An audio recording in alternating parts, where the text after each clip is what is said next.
Well, we'll talk about it. Yeah. Now that we're live. Hell yeah, we will. Oh, I already said hell right the first like. Shoot, dude. God, All right, let's flagged take it now. off. Take us off. Let's restart. Will, are you launching things? Yeah, I'll put it out there. Man, Spectrum, boy. This joke right here, man.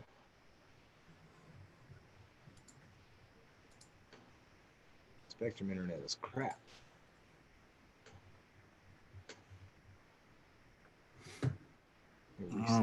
Restart that, man. Disconnect, reconnect Wi-Fi's. Tell you what I need to do, man. I need to go in here and just simple fix. Just reroute the mainframe, go through the motherboard, do a quick cold boot, bam. We're there. Boot. Boom. There it is. Technology. Like a drink. Technology. Yeah, I'll have the cold boot, please. Man, I'll tell you what, Buddy Murphy's outfit looks like it'd be hot as hell. Not like he's looking like good. What way? I mean, he do be looking good, you know what I'm saying? But like, I mean, that dude fine. He fine. I just mean, it's like all long sleeve, long tights, like just tight and just vinyl looking or something. It just, it looks like it just, I don't know. It feels real sweaty. Ugh. We're getting there, guys.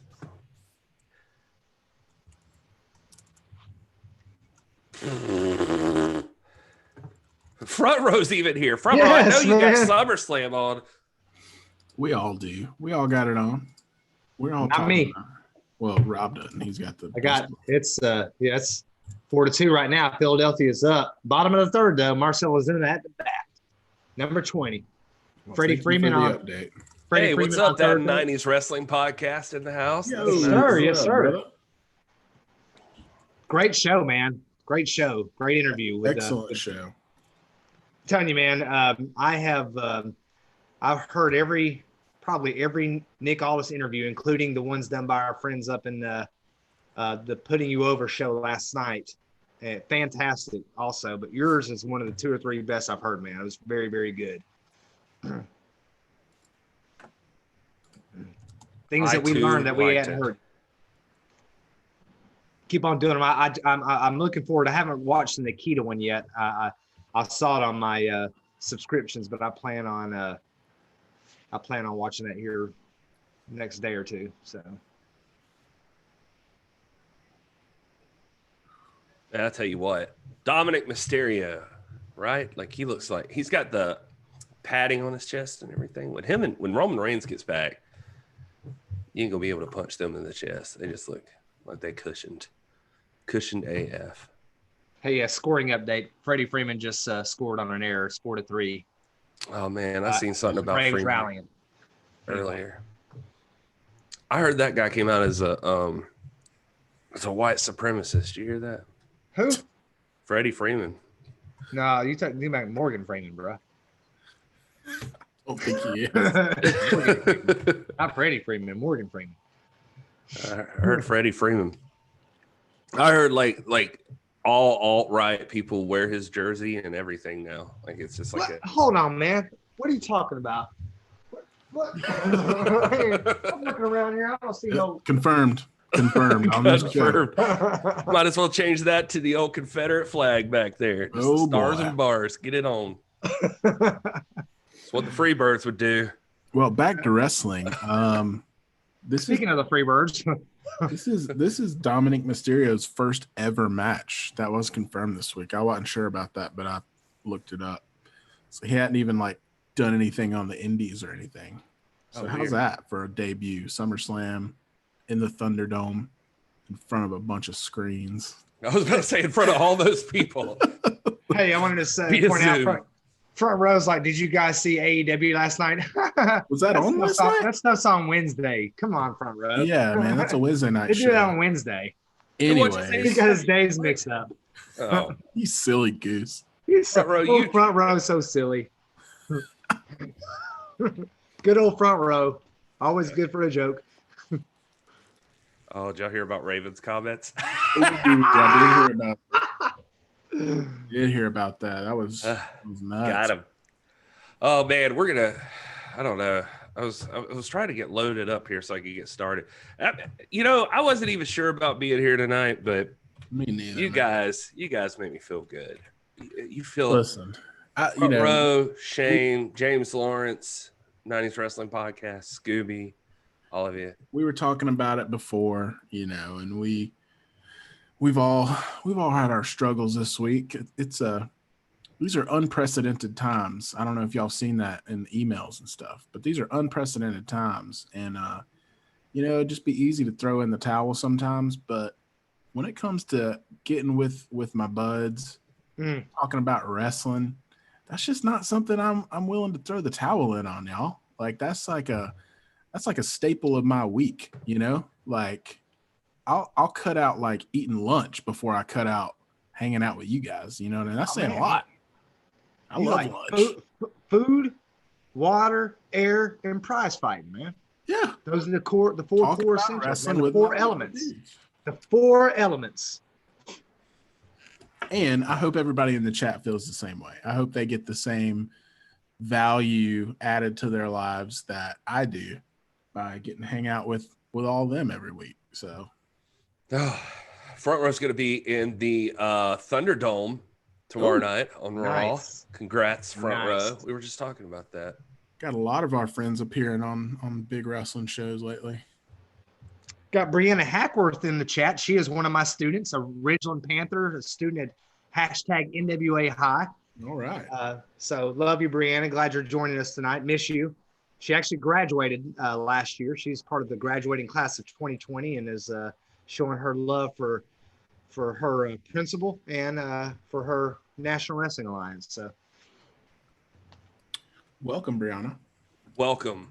Thank you for being here with us on this lovely, lovely evening. You won't regret it. Actually, you might regret it, but welcome. You probably will regret it.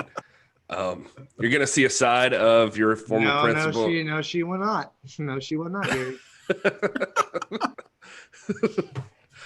Oh, man. Yeah. He isn't. He's not who you think. No.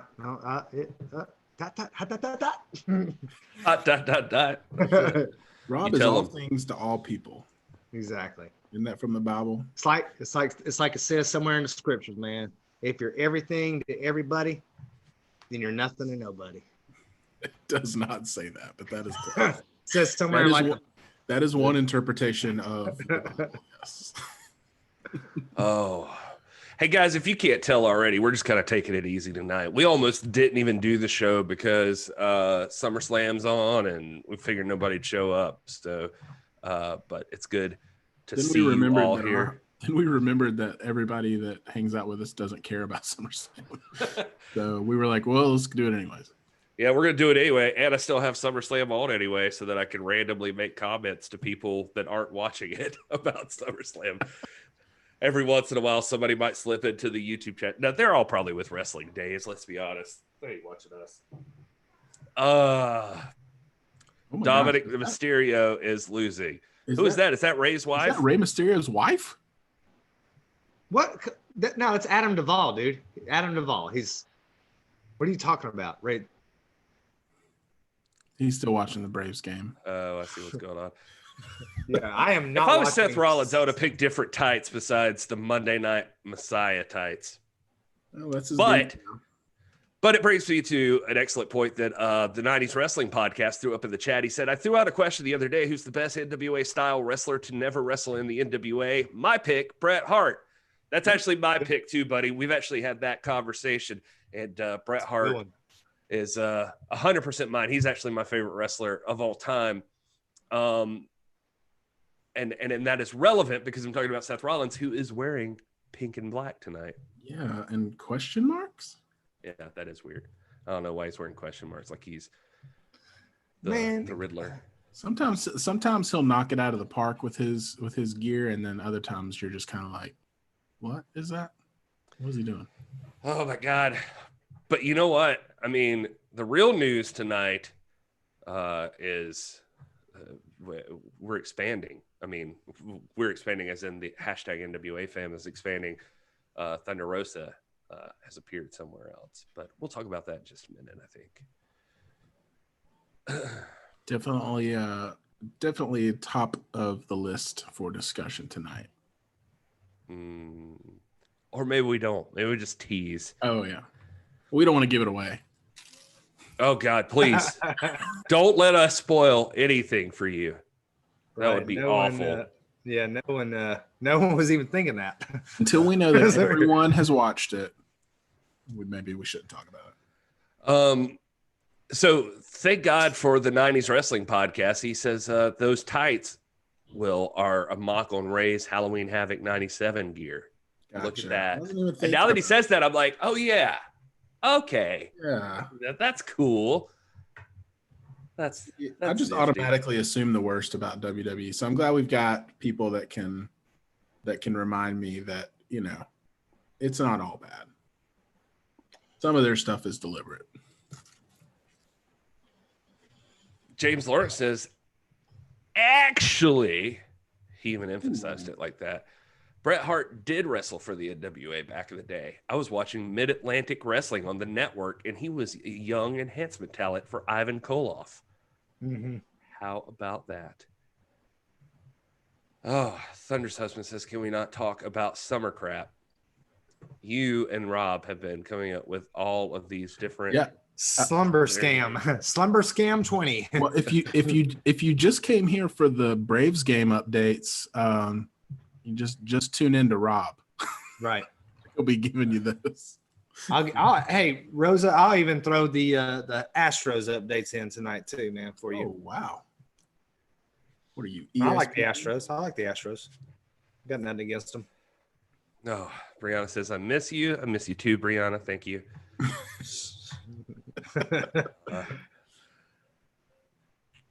Let's see. All right. I guess we could get started. Will, you set out all the socials. People are here, right? This is our audience. There's some people here. Let's get rolling. What's up, you beautiful people? This is Gary Horton. This is the NWA, the podcast celebrating the past, present, future, history, legacy, and tradition of the greatest pro wrestling entity of all time, the National Wrestling Alliance. I am but one of your humble hosts, the almighty Gary Horn. The almighty. Wow, that escalated quick. We're re-gimmicking. Okay. Hey, if you're so almighty, why don't you give yourself another couple of inches and at least get to 5'4" or something? I didn't know where you were going with that. Neither did I. Rob's always tried to give me inches. Those voices you're hearing, I am joined by the almost almighty William Stinson. That's not yet final. We're just one person now, I guess. Rob, you and I together. Now that we're here with the almighty Gary, we are just humble peasants, and together we equal one whole person. That is Will Martin. That is Will Martin you're hearing. Can we at least be Dr. William Stinson? Can we keep the doctor? And the other guy in the Braves outfit, or if you're listening on a podcast version, or maybe I don't torture you and put this on the podcast, but either way, that's the actual doctor in the room, Dr. Rob Stinson.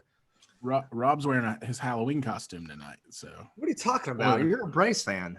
Halloween costume. I know. I got my jersey over there. I'll go put it on later. Okay. All right. If they win, I'll put it on because I'm one of those Braves fans. I'm just kidding. You can't be a fair weather Braves fan. There is no such thing in this world. It's like it's a curse, man. It's like you can't stop doing it, but it's like it's a burden that you choose. Higher up than it's a burden we bear, you know. Every day you wake up and choose the burden. Yeah. And, so every day I wake up saying, Lord, oh Lord, when's it gonna be our turn? You know what I mean? Why not us? That's what I say. Why can't we be like the Astros and just steal a few pitches? You know, whatever it takes. Hey, we may lie, cheat, and steal, but at least we're honest about it. So we're not completely formatless. We have like some things to talk about. We're getting a paging in the chat for Dr. Will Stinson. We're on the way. We're on the way. We're coming. Oh man. But no, we're excited to be here with you guys. We almost didn't do it because of SummerSlam, but here we are. We're live on the YouTube. I do have on SummerSlam right in front of me. And it's there. So we'll probably talk about it randomly throughout. Might as well, I guess. Maybe we'll get some more viewers. But we got a lot of other, definitely more important things to talk about on our show today. I mean, we can start wherever you guys want to, but I really just feel like that the main place to go to first is the big news this week is if you were watching AEW wrestling last night at 6 p.m. On its special time, we saw our real women's world champion, Thunder Rosa, made her debut on AEW. That's not where she belongs. What's she doing on AEW? She's the NWA women's champion. She had the NWA women's belt. What's happening? They're borrowing our talent. You can't just go to another. You can't just go somewhere else and just that's not real. I mean, Sheeta did put out an open challenge. I mean, the best I can think of is that Brian Rosa, with all his technical knowledge and ability, somehow hacked into the TNT system, and he implanted this promo in there. That's the only way. You can't cross over. That's unheard of. There's no cross-promotional wrestling in wrestling. No, you got to hoard your talent. Hold them in like this. You got to say there's about to be because Tuki Toussaint just loaded the bases with no out. So you're about to see crying in baseball. Oh, you got to pull in your talent and you got to go mine, like my toddler does. Mine. That's how you're supposed to do it in wrestling. So I don't understand what's happening. It's insane. Now, we didn't get a lot out of Thunder on this occasion, but I expect that we're going to be seeing a lot more out of her. But she did honestly, we were talking about this a little before the show. It's kind of strange. They just casually threw to her. It's like JR just said it like out of nowhere. Like we should just, I don't know. I expected this to, what is the words I'm looking for here? I just expected them to make more of a deal out of it that JR did. So I'm going to fault him for that one. But he said, we're going to the NWA Women's Champion Thunder Rosa. Like, duh. What'd you think we was going to do right now? Yeah. And then they threw to Thunder Rosa. And everybody else in the world was like, what? What? Who? How? Why? Where? And there she was. And she cut a scathing promo, a fantastic promo, with the NWA Women's Championship right in front of her on AEW television. It was sitting there. They referenced the title. They referenced the brand.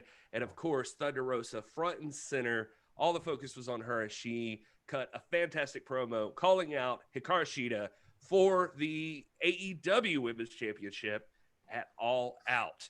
And it looks like, I mean, I assume that Shida will accept. I don't know that we've got a formal answer to that, but, well, she'll look like a chicken.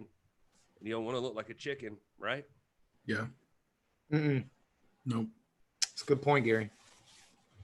All right. Well, feel free to jump in with any other we saw a lot of buzz today, a lot of buzz in social media about the nature of this and whether it was a good call.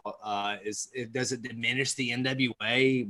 All this stuff. And I guess the point that I'd like to make and the point that I've argued and that Will and Gary have argued, and really it's not really even a point to make because I feel like if you followed the NWA and its history and legacy, then it would make perfect sense. The NWA is and has always been different from your standard promotions. It's not like AEW. It's not like the WWE. It's not like Ring of Honor. The NWA is a meta promotion. It's like metaphysics. You can study physics and you can get into the intricacies of molecular structure and the mathematics of it all, but then you can study metaphysics. The presuppositional binds that make physics, what justifies physics in the first place. And that's what NWA is. NWA is not a promotion. It is the meta promotion that justifies every other promotion. It's the lineal promotion. It's rooted back even before 1948. You can argue that this goes back in the clouds and the dust and the foggy days of the 1890s, the 1880s. And when the NWA was finally crystallized and formed in 1948. It wasn't to create a new champion. It was to acknowledge the champion that already existed. The championship that dates back to Frank Gotch and George Hackenschmidt and Mildred Burke, and even before that. And they have always defended that title across state borders, across international borders, across promotional borders. It does not matter. You could see the NWA show up in the WWF. You could see it show up in the AWA, in World Class, in Pacific Northwest, and Mid-South. It does not matter. The title that Thunder Rosa carries is the real World's Championship. It is the lineal World's Championship. The AWA Championship, for all its glitz, glamour, money, sponsors, all that, is a great title, but it's subservient to the one that Thunder Rosa holds.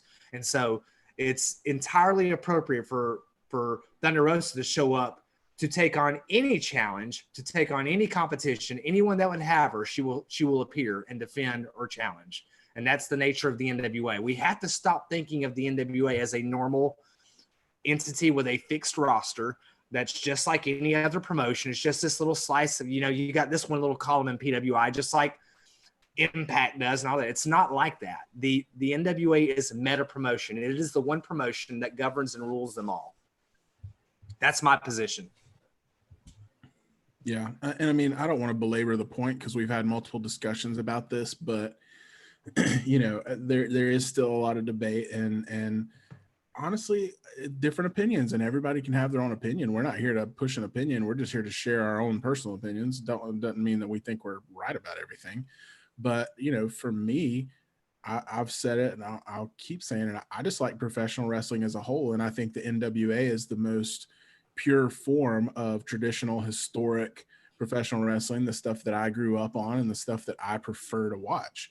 I don't have any problem with crossovers. I love it. I love the excitement. To your point, Gary, I wish it had been a little more, I wasn't wanting like a full invasion type storyline. We've talked a little bit about that, but I would have loved it to be a little more invasive in nature, her coming out and having a face-to-face, something like that.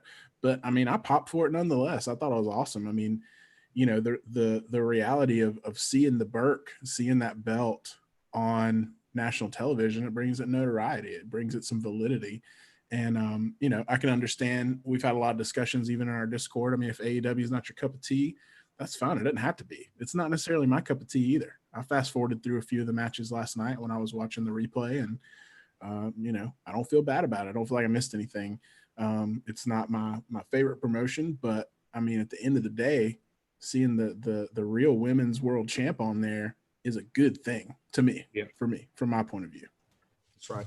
I think of the overall scheme of wrestling itself. I mean, and the overarching idea of this thing, it's a pretty cool concept that here is the olive branch out there that there can be a partnership made. I mean, obviously they're making an attempt here. I hope that it's very successful because that just means more of it in the future. I mean, we've seen NWA have the partnership with Ring of Honor, and now they're making a partnership with AEW, not to mention the partnership with UWN that's happening. And so if the NWA just reaches out to these companies and is actually able to work with them and everybody's happy, I mean, just think of the possibilities of what you could get out of that.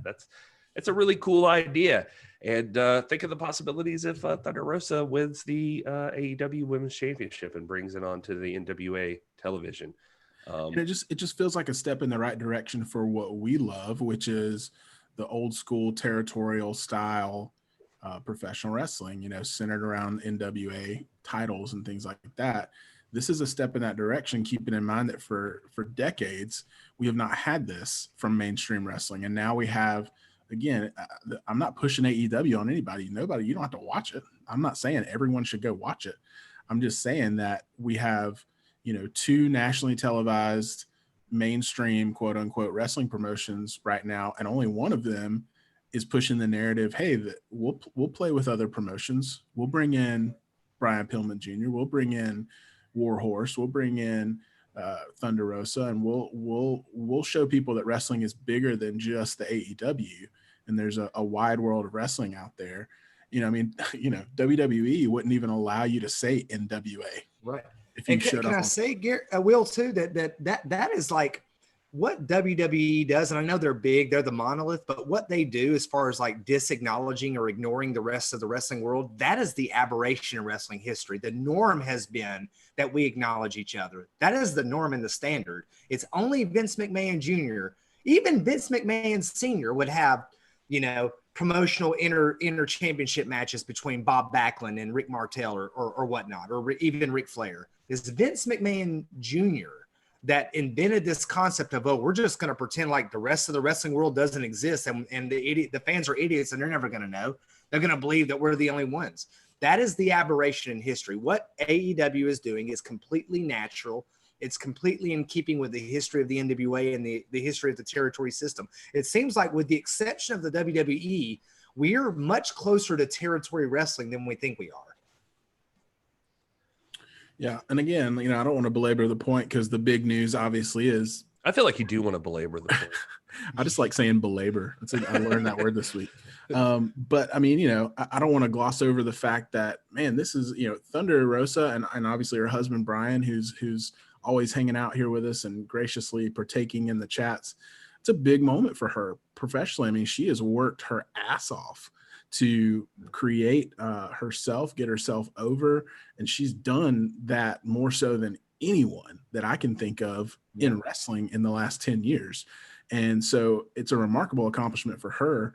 And I was just beaming with pride as an NWA fan to see that, whether or not you want to get caught up in this whole, validity of AEW or where they sit in the pecking order, or if they're your favorite or not, or if you support them.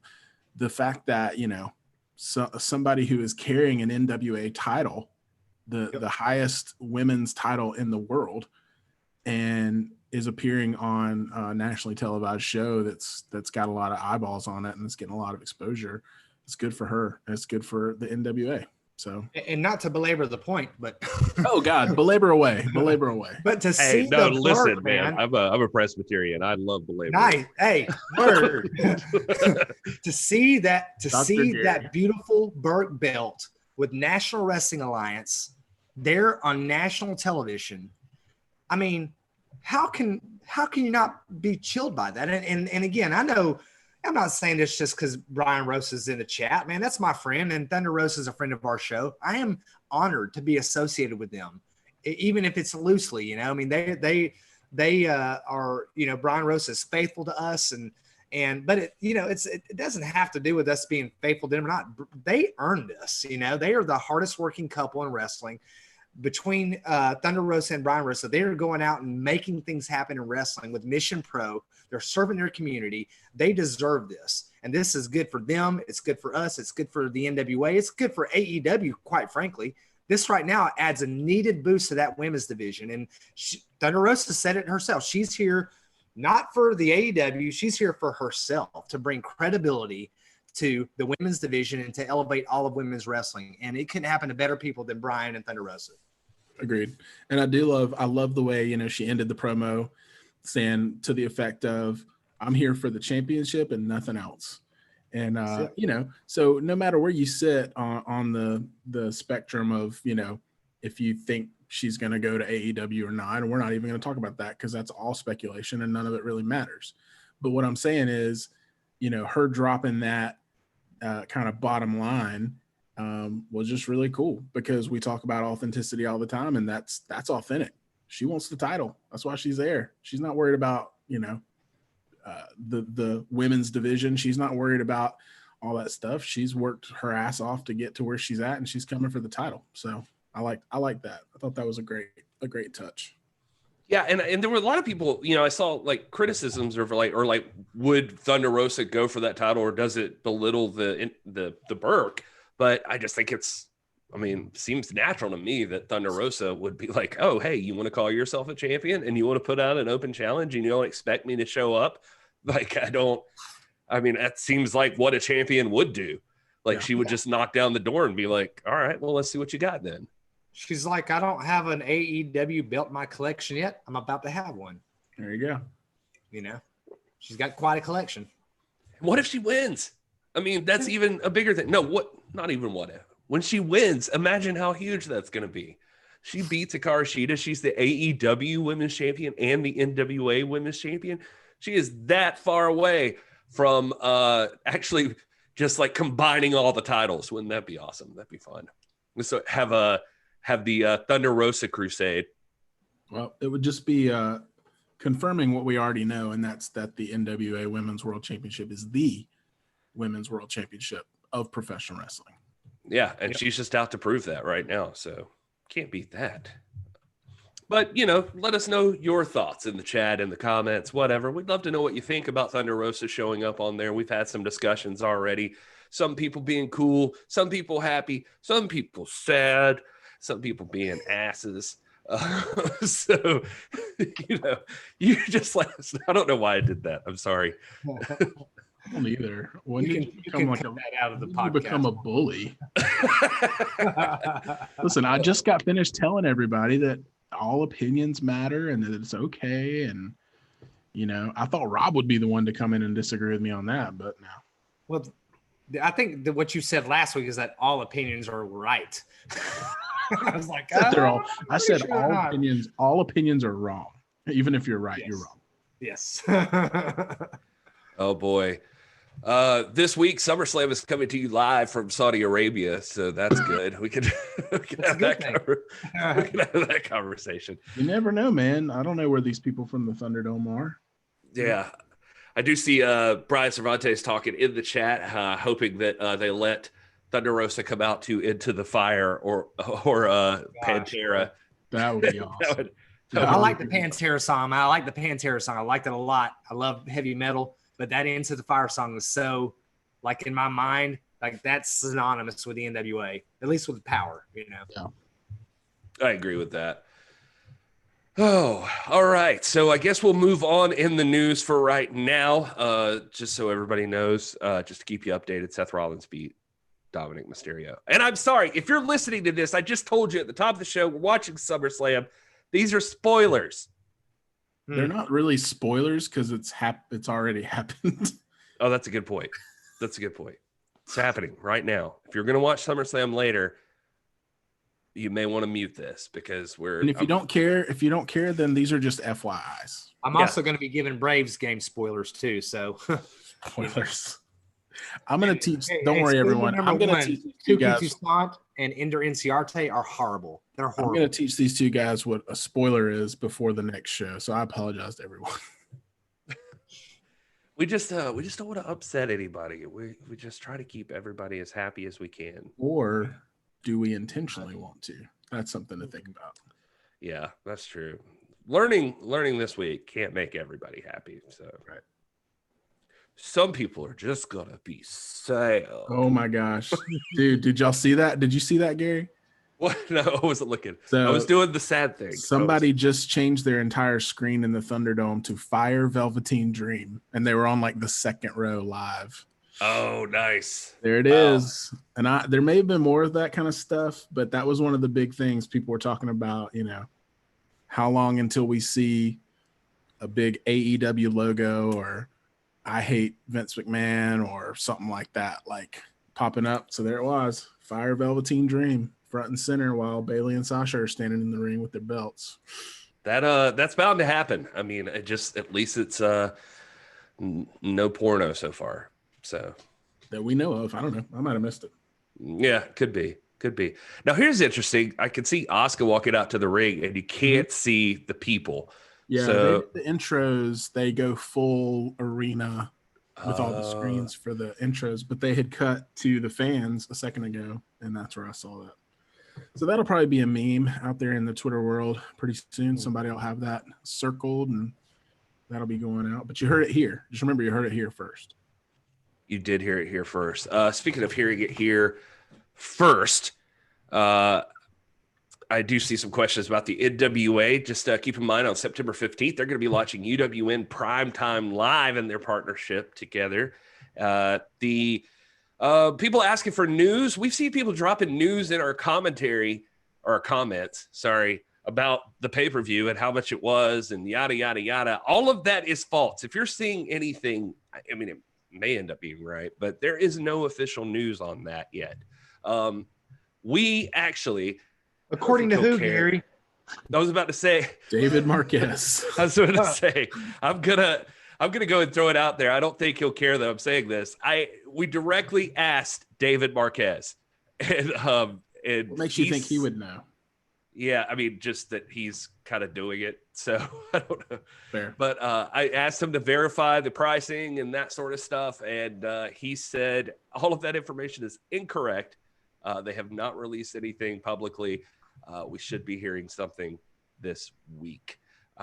He had to like Monday, but I don't want to hold him to it. So, you know, these things change. But we should be finding something out this week on pricing and that sort of thing. And I think that David Marquez would know. So there it is for all of you.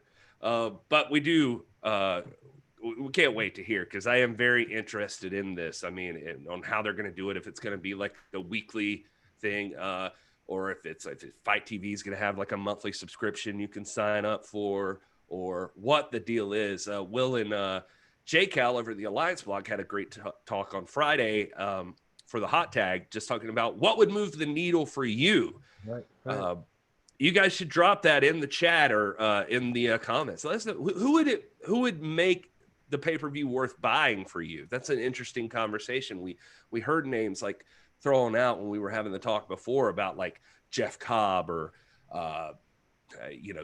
Matt Cardona, formerly Zack Ryder, or like EC3 or whoever. Like who are the names that it would matter, because you feel like they've got to make a big impact, especially on that very first one. You want them to come out swinging and make you want to tune in to that very first pay-per-view.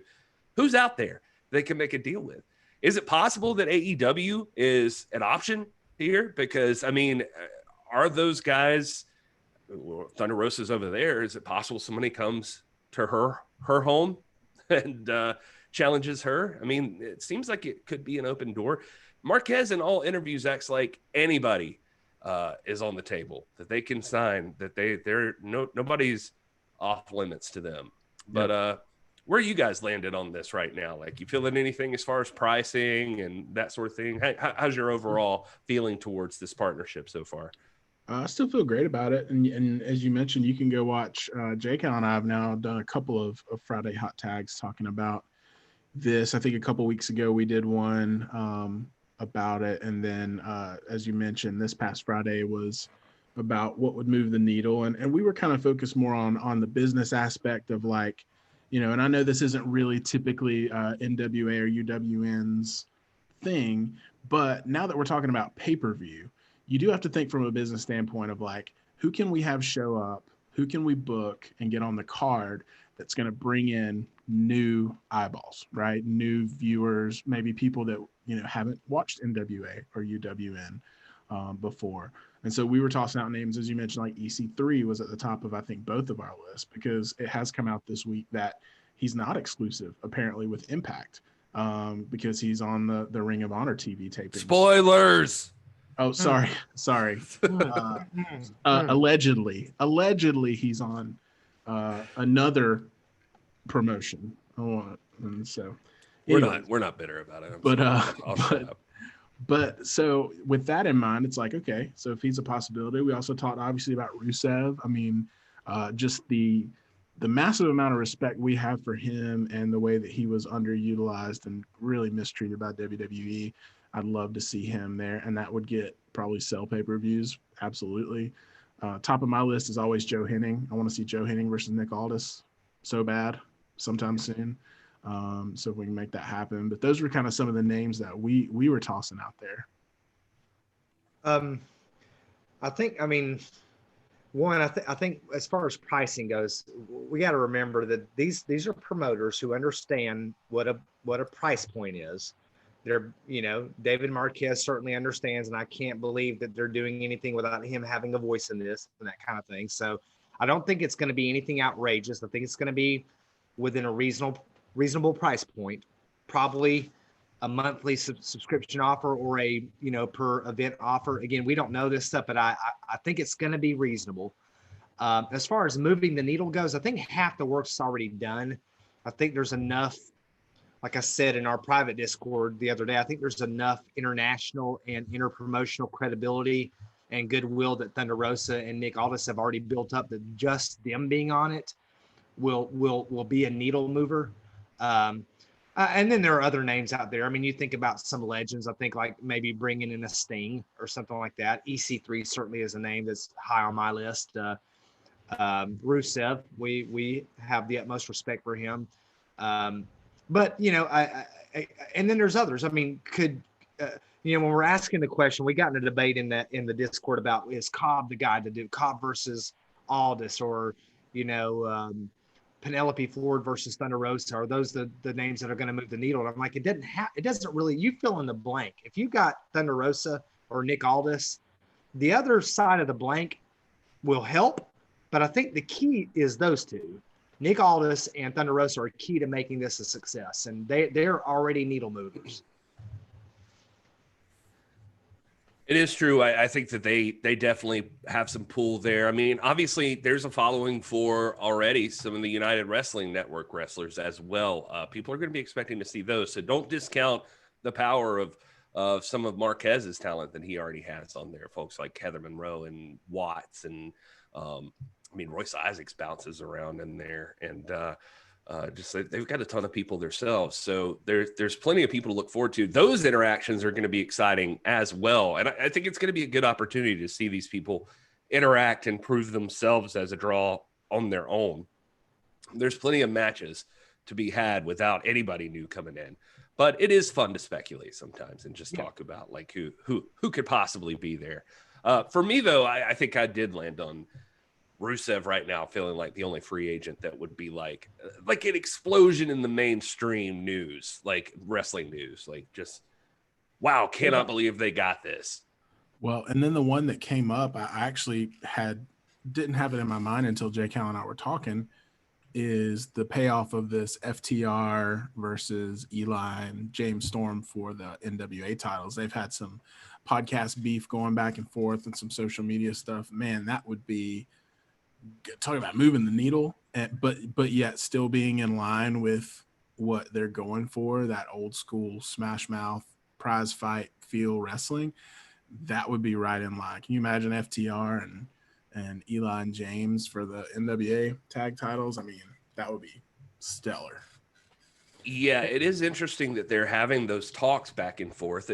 You almost want to think they wouldn't be doing it if it wasn't a possibility. You know, I can't help but feel like FTR would be up for it at any point. Oh, yeah. And of course, James Storm and Eli Drake would be. So maybe that's all part of this deal. If the Thunder Rosa and AEW thing works out, why not?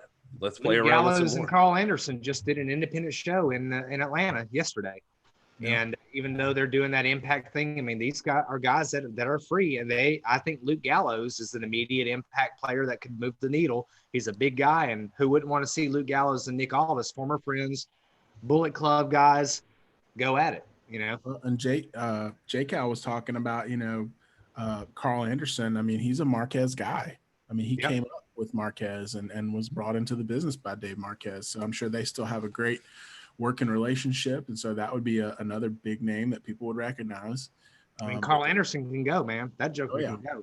Yeah, I mean, so he might be making an appearance on that first week or something like that. But yeah, there's a lot of directions that they could go. And you're talking about FTR and Eli and James Storm. I mean, one name that we haven't really brought up a lot is Rock and Roll Express. I mean, they were on Dynamite last week, last time it was on Wednesday night, which was a couple weeks ago.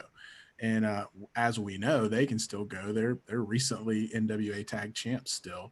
And so, you know, there's history, there's some credibility, no matter what promotion they're in. Everyone who's a wrestling fan knows who the Rock and Roll Express is. Obviously still closely tied with the NWA. And so that would be a big draw, I would have to think.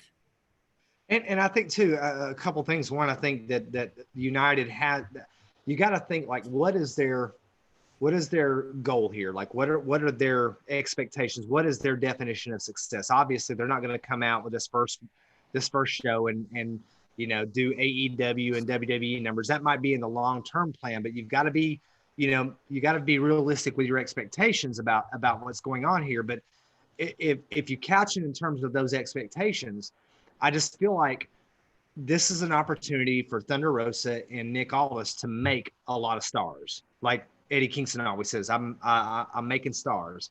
I feel like those guys being booked in a headline match, whether it's a Cobb or whoever, I think Thunder Rosa and Nick Aldis have such credibility internationally and across. I mean, they're so respected in the world of wrestling, across promotion, whatever, that whoever they bill, whoever they book, they're going to put them over and they're going to make stars out of them.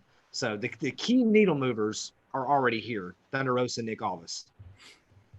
I agree with that. And I think, we were approaching it more from a mainstream side of things, but when you're thinking about what they want to accomplish and the true audience they want to reach, because at the end of the day, I don't think that if you brought a casual WWE fan in, right, I don't think they're going to really buy into the vision of the NWA now and UWN. So I again, not to go back on what I was saying before, but from a business perspective, it might not be the best idea to try to like cast this huge wide net and bring in everyone, because you really want to produce the kind of wrestling that you love and that you want to do.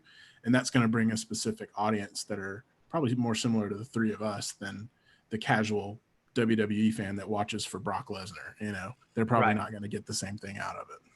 And you think too, and again, not to belabor the point. He's belaboring away. Looking at an entity like Mission Pro, an entity like Championship Wrestling from Hollywood, Championship Wrestling from Arizona, by the nature of their business model, by the nature of their context and their territory, I just feel like, and I could be wrong here, I could be completely wrong, but it seems to me that they're going to attract a more sophisticated kind of fan.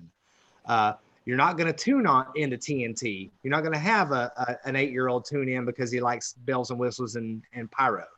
These are people that are seeking out wrestling. To follow Mission Pro, to follow Championship Wrestling from Hollywood or Arizona, these are people that know wrestling, that are sophisticated, that understand what good wrestling is like. And this is going to be a good, by the way, it's the same thing with NXT, like NXT in the early days. People who are really, I'm not trying to sound pompous or arrogant here. This has nothing to do with the fact that I'm pompous and arrogant, all right? But in the early days, the people that watched NXT were people that were interested in prize fighting, right? They were interested in the development of talent, the making of stars, as Thunder's husband says here. And that's what they're doing at Mission Pro. Lindsay Snow has been a journeyman. She has paid her dues. She is a great wrestler, but she is now entering into the Super Bowl. She has gotten more chatter on social media in the last month or so over this Mission Pro match than she has in the last year.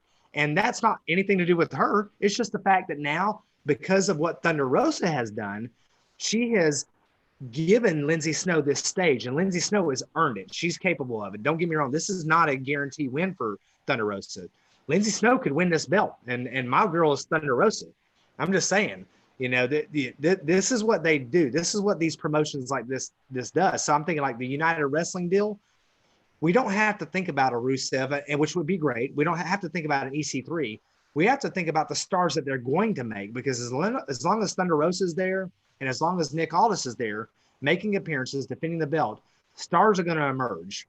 People that are going to be discussion points on our show and every other show, that are going to show up on RJ's interviews and the 90s Wrestling Podcast interview and those different shows, they're going to be made at Mission Pro and Championship Wrestling from Hollywood and United and so forth and so on.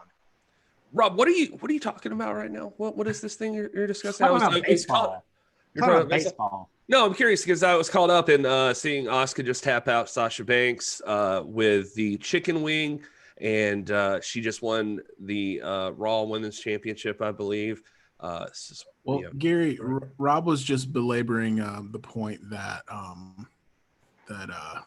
he was just no, I was just thinking, I was sitting here and I was like, I wish we could talk about women's wrestling for a second. And it sounded like you were talking about women's wrestling. Like, what better women's wrestling could you think of than right here?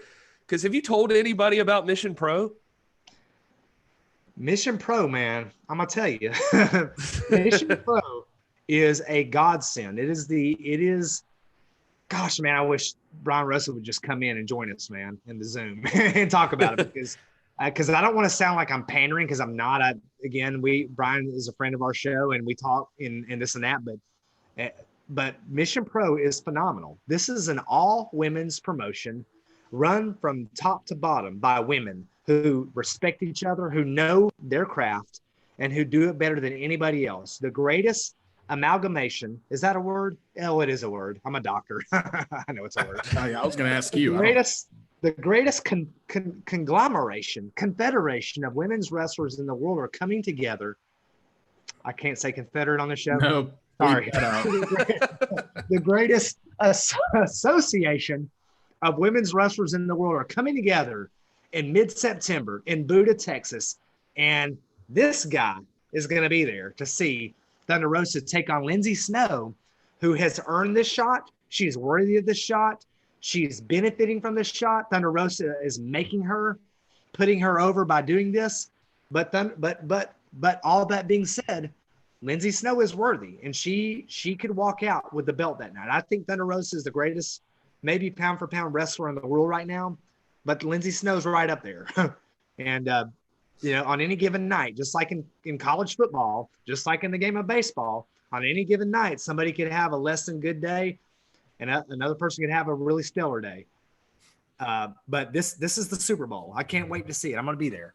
Well, I was just teasing you a little bit, Rob, about it, because I definitely did want to get into Mission Pro Wrestling. If you guys haven't heard, you have to get involved with Mission Pro Wrestling. This is going to be a hot ticket. I mean, I know we're all excited. SummerSlam's on.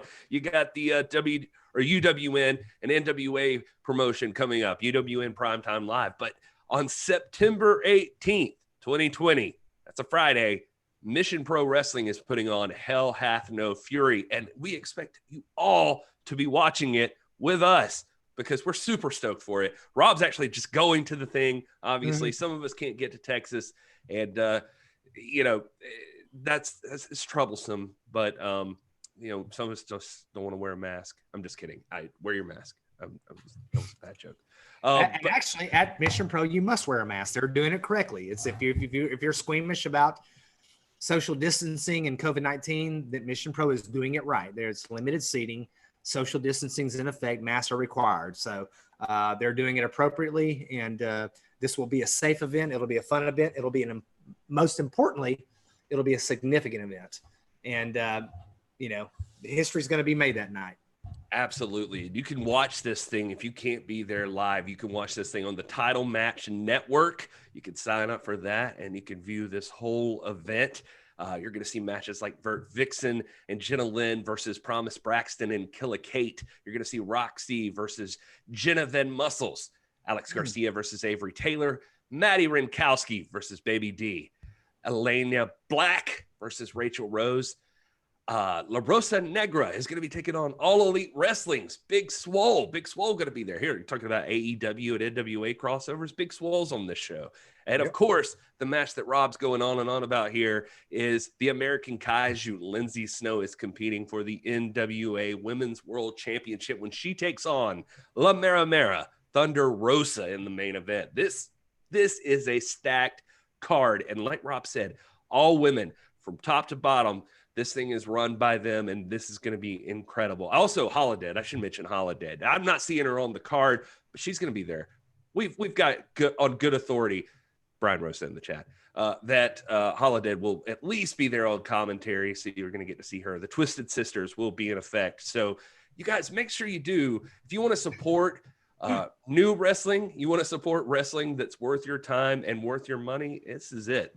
Hell Hath No Fury. You can support these ladies. They're making stars. These are stars that you're probably going to end up seeing someday on UWN Primetime Live, on AEW, in WWE, everywhere, all over the place. Hopefully in the NWA, most importantly. But these are great talented women, and we want to give them all the support we can. So make sure you sign up for the Title Match Network and check this out on September 18th. And speaking of great and talented women, even though Tanya and I, the lovely, gorgeous, talented, intelligent, very cheeky Tanya, and I bought VIP seats, she's going to be at ringside. Rosa's got me sitting like 8, 9, 10, 11, 12 rows back because of, apparently I look unhealthy. But Tanya will be at ringside. I'll be in the building, but Tanya will be at ringside representing the pod. Yeah, so if you're worried about getting too close to Rob, no worries. Go ahead and buy your tickets. He's going to be banished to the back row, and so you'll be fine. Dang, dude. Oh, you know what? You just lost a button privilege, bro. I'm buttoning this one up. Oh, Just lost a button privilege. This is terrible. Will, you just ruined the show. We just lost like 30 viewers just because of that. Oh, gosh. Always happens. Everybody, it's like we boost up by 5 every time it gets closer to showing Stitson's nipple. So this didn't happen. All right. Well, let's move on to something else, shall we? If you were watching SummerSlam, earlier today, you saw Renee Young. I believe this was Renee Young's last night with the WWE. Will, you may have more knowledge of that, but I feel like I'm seeing a bunch of hashtag thank you Renee tweets and that sort of thing. So was this Renee's last appearance? Yeah. I mean, according to reports, I mean, I'm not any authority. I'm just reading the same websites that all you guys are. But yeah, I mean, it's apparently she's given her notice a little while back, and so tonight was the last night of her involvement with WWE. She's amazing. Obviously, a lot of speculation as to where she'll go, and obviously, people are saying AEW. But I think I did read somewhere that there's a pretty strong no-compete clause in her contract, so it might be a while before she could do anything wrestling related. But I mean, man, Renee is so talented. I wouldn't be surprised to see her pop up on Fox Sports or ESPN, or I mean, she's got the chops to do any kind of broadcasting and hosting that she would want to do at this point. So while it would be cool to see her in AEW, knowing her husband's there, who knows? I mean, she might be looking to blaze her own trail at this point. Mm-hmm. Brian in the chat saying they set up a shed with a TV for Rob out in the parking lot. Nice. So, this is perfect. That's cool, man. Because I thought I was just going to be out in the sun, man. So awesome. Yeah. You guys are so considerate. I was going to say about Renee Young, man. I mean, she could venture out. I mean, we see Nick Aldis is now branching out, doing stuff for, I just drew a blank. He's doing commentary. Fight TV, yeah. Oh, sorry. I was going to say, don't tell him. See how long. Go ahead. Yeah, Fight TV. So she's a credible journalist and could end up on FSN or ESPN or something like that. So you never know. Yeah, I think before she joined WWE, if I'm not mistaken, she was doing some regular sports work as well. So the thing about being a talent like Renee Young, and she is very talented. She's another one, just to be honest with you. I'm not sure how WWE was like, didn't know how to use her. It felt like a lot of the time, like they would take her from like a job that she was obviously very good at, like the backstage interviewer and doing her stuff, talking smack. Yeah. Like that stuff. And then they just like would put her on commentary and that sort of thing. So kind of weird how they, just moved her from place to place. I don't know. I never know what's up with them right now. Drew McIntyre and Randy Orton are going on SummerSlam, if you're watching that, and that's the World Championship match, and it's not the end of the pay-per-view. So who knows what those people are ever thinking. Yeah. Well, and back to Renee Young too. In my opinion, and this is not a knock on her skills, it's just being more aware of what her actual skills are. I think putting her on commentary, even though that was a cool thing, and they promoted it as this kind of groundbreaking, the first woman on, full-time commentary on Monday Night Raw. But that's just not her sweet spot. You know what I mean? Like when she was doing the stuff you were talking about, hosting, talking, like I remember when Talking Smack was a show that was more must-see TV because of her and because of the way that show was produced, mainly because of her, because she was the centerpiece.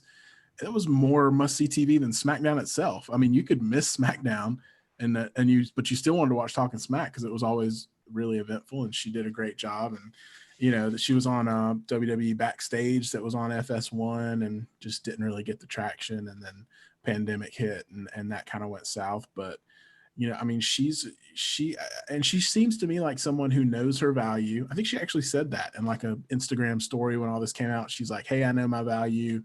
I'm not going to settle. So, expecting big things. So she's got big plans, and she's going to go where she knows that she can flourish, and she doesn't have to just, do what what the big wigs tell her, and if they say, oh, you're going to go on commentary, but that's not really where she shines, she shouldn't have to do that. So I'm happy for her. And yeah, I don't know that she's even that concerned with it right this second. I did hear on the Observer, they had John Moxley on there yesterday or the day before in an interview. Nice interview, by the way, if you're subscribed to the Observer. But they also, how you know that Dave actually does hear stuff, apparently, because the wrestlers do go talk to him. So, but John Moxley was on there, and he was talking about how he was trapped upstairs. This was a lot of the reason he had time right then, is he was trapped in a room because his wife was shooting a bunch of photos for her her cookbook. And so he's like, there's 12 people in my house right now,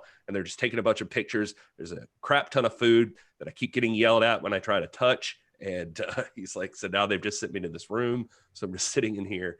So apparently she's really getting behind this and working hard on the cookbook. So anyway, just we like Renee. So good luck to you, Renee. Maybe if we're lucky, she'll show up on Mission Pro or something. And she could go do some. Or maybe if we ever decide to expand the show from 3 to 4, maybe she'll join us here on This Is the NWA podcast. You never know. You never know. You got to stay tuned. I like her without a beard, though. That's the only problem. Have you seen her with a beard? Yeah, to be fair. I've pictured it. Why? I guess why would you picture that? Okay. So, he likes to keep it interesting. I stopped asking Rob why. You're going down a road you don't want to travel right now. Oh man. You know what, man? You know what? Hey, you earned your button back, bro. There we go. Oh my gosh, we just hit 100 viewers. Hold on, man. I'm gonna give you another one. Oh, whoa! Hey. We just lost 40. You just struck out Bryce Harper, baby. You get. You know what? Take it off. Do not take it off. The almighty Gary says no. Why not? This is a kid show, Rob. Speaking of sponsors. If you want a clean, smooth chest like Rob Stetson right there, you got to get on board with manscaped.com. They have a brand new lawnmower 3.0 with its nice ceramic blade. Nicks and cuts are a thing of the past. The Manscaped engineering team spent 18 months developing this thing so that it is the premium trimmer for you and your family jewels. I'm going to keep it as PG as that, given the audience out there that might still be around at 9 p.m. But just check them out. If you go to manscaped.com and you use the code NWAPOD, you get 20% off and free shipping. So you definitely want to jump on that. And do it. Do it because it helps us and it helps you. You're helping yourself and you're helping us. What more could you ask for? Manscaped.com, NWAPOD is the promo code. Go do that. There should be a promo code that says the 2.0 will nick and cut you. Oh, my God. Anyway. I have the 2.0 and it's fine. I'm just kidding. But they did. I legitimately did talk to them earlier last week.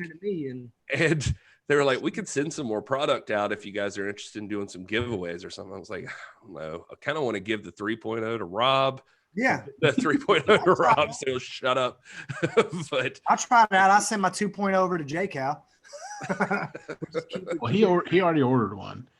Hey, listen, Rob, they do have the Weed Whacker. It's out of stock right now, but it's the ear and nose hair trimmer. That seems like something you might need at your age.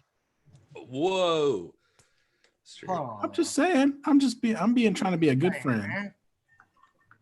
Because I know with that 2.0 nose hair yet, I have to trim my nose hair. Because I know with that 2.0, I can see Rob trying to stick that entire thing up his nose. You got to get the Weed Whacker.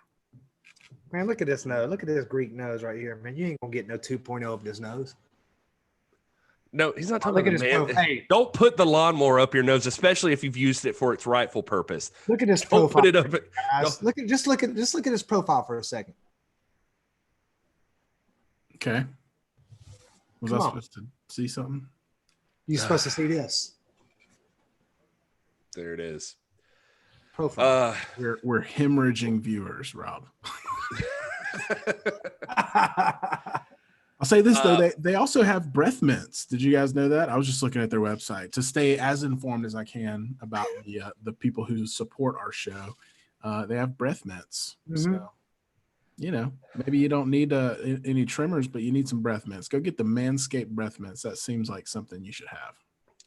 This is not really the time that I would normally advertise this, but if you don't know, I do have a movie podcast. It's over at Psychotronic Pod. But my co-host over there, he just sent me a message to inform me that there is a sale going on lapelyeah.com. That's LAPEL, yeah.com. So you should check that out if you want. Apparently it was just through this weekend, but it's on some retro wrestling shirts over there. I guess they only release stuff a little bit at a time or something. So maybe that's what it is, because these ain't like sale prices. I mean, there's still some like $30 t-shirts in here. So, but anyway, they're kind of cool looking.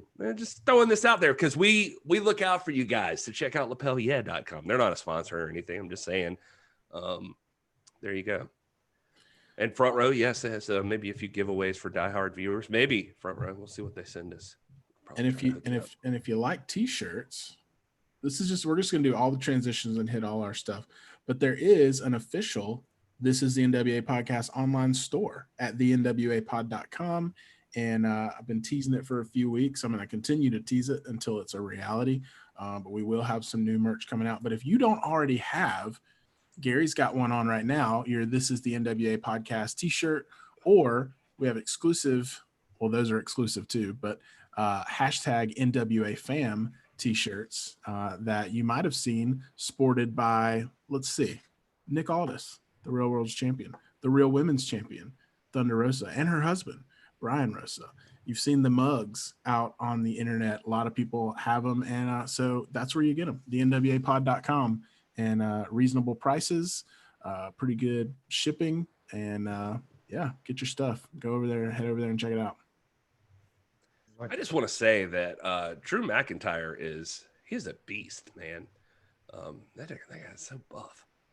Just pointing it out. I also want to point out that that 90s wrestling podcast is informing us that where he lives out in the British Isles, it is 2:15 a.m. That's 2:15 a.m. in the morning, guys. Ooh, not a.m. in the afternoon. Still hanging out there with us, man. Thank you, brother.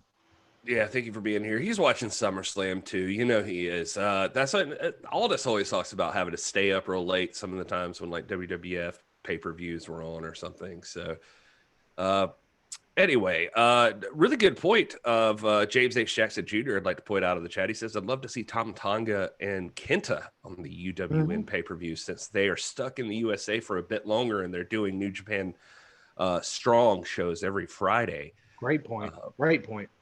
Yeah, so that's a cool one. You know, it's funny. I was listening to a discussion about Kenta not too long ago, because he just won some stuff, and he has a shot at the New Japan US title, and that is currently held by John Moxley.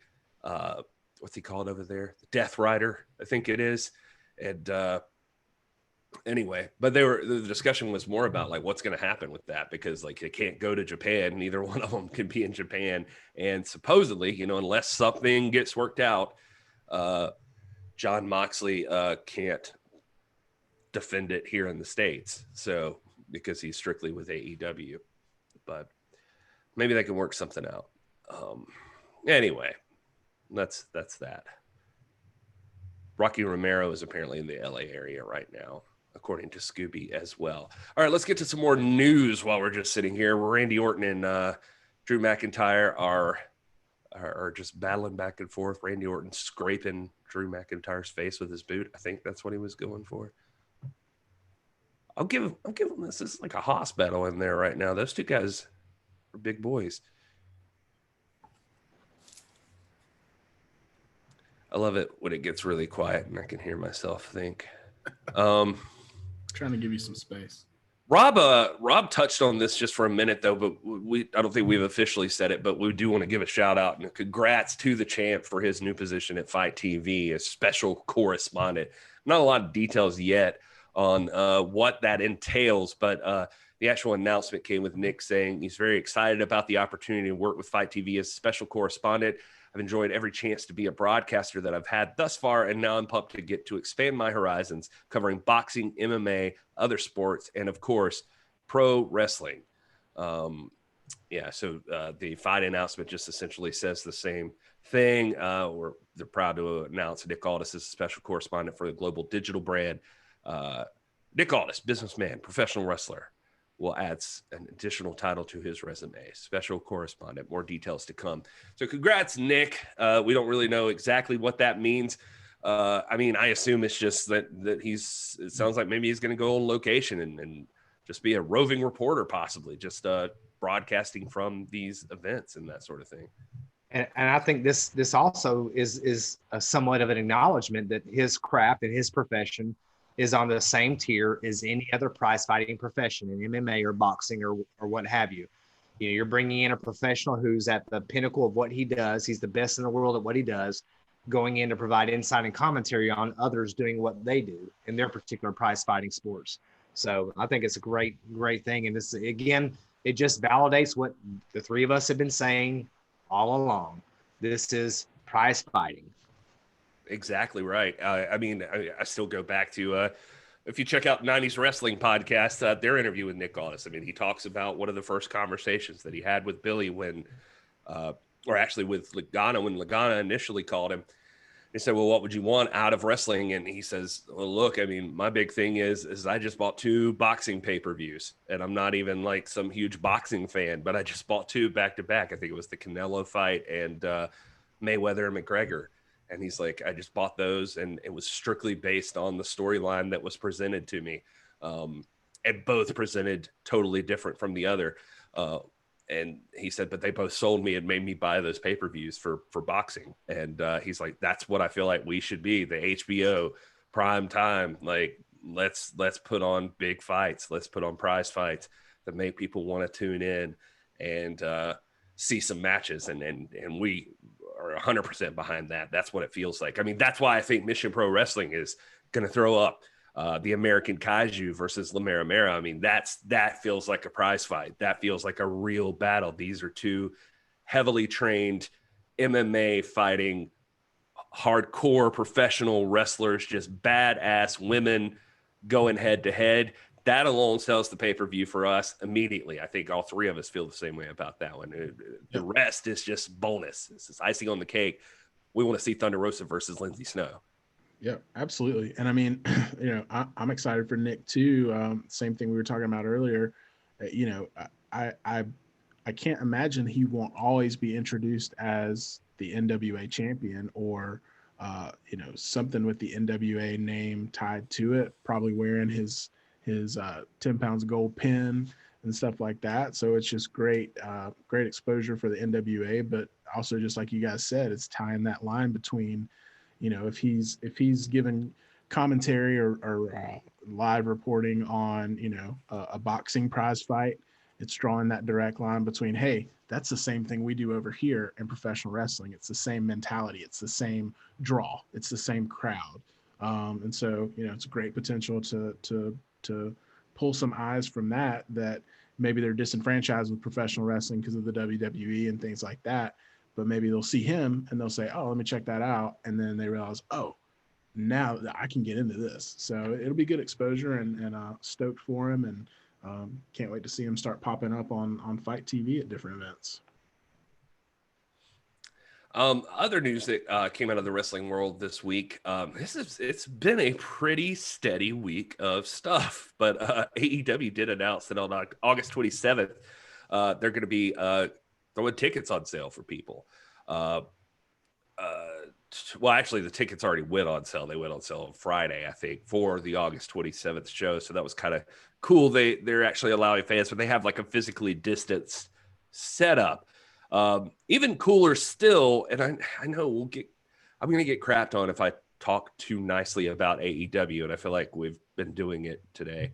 But Tony Khan, I saw, even had a tweet the other day about that they had reports that scalpers unethically purchased a ton of those tickets, and they intended those to be for groups and like for families to be grouped together and sitting together, and wanted families to get those, and that was unacceptable, and they would be investigating that, and those tickets would not be valid, and they would make sure that those tickets are sold to actual families to come to that event. I thought that was a nice move by Tony Khan, because that does not happen at every event.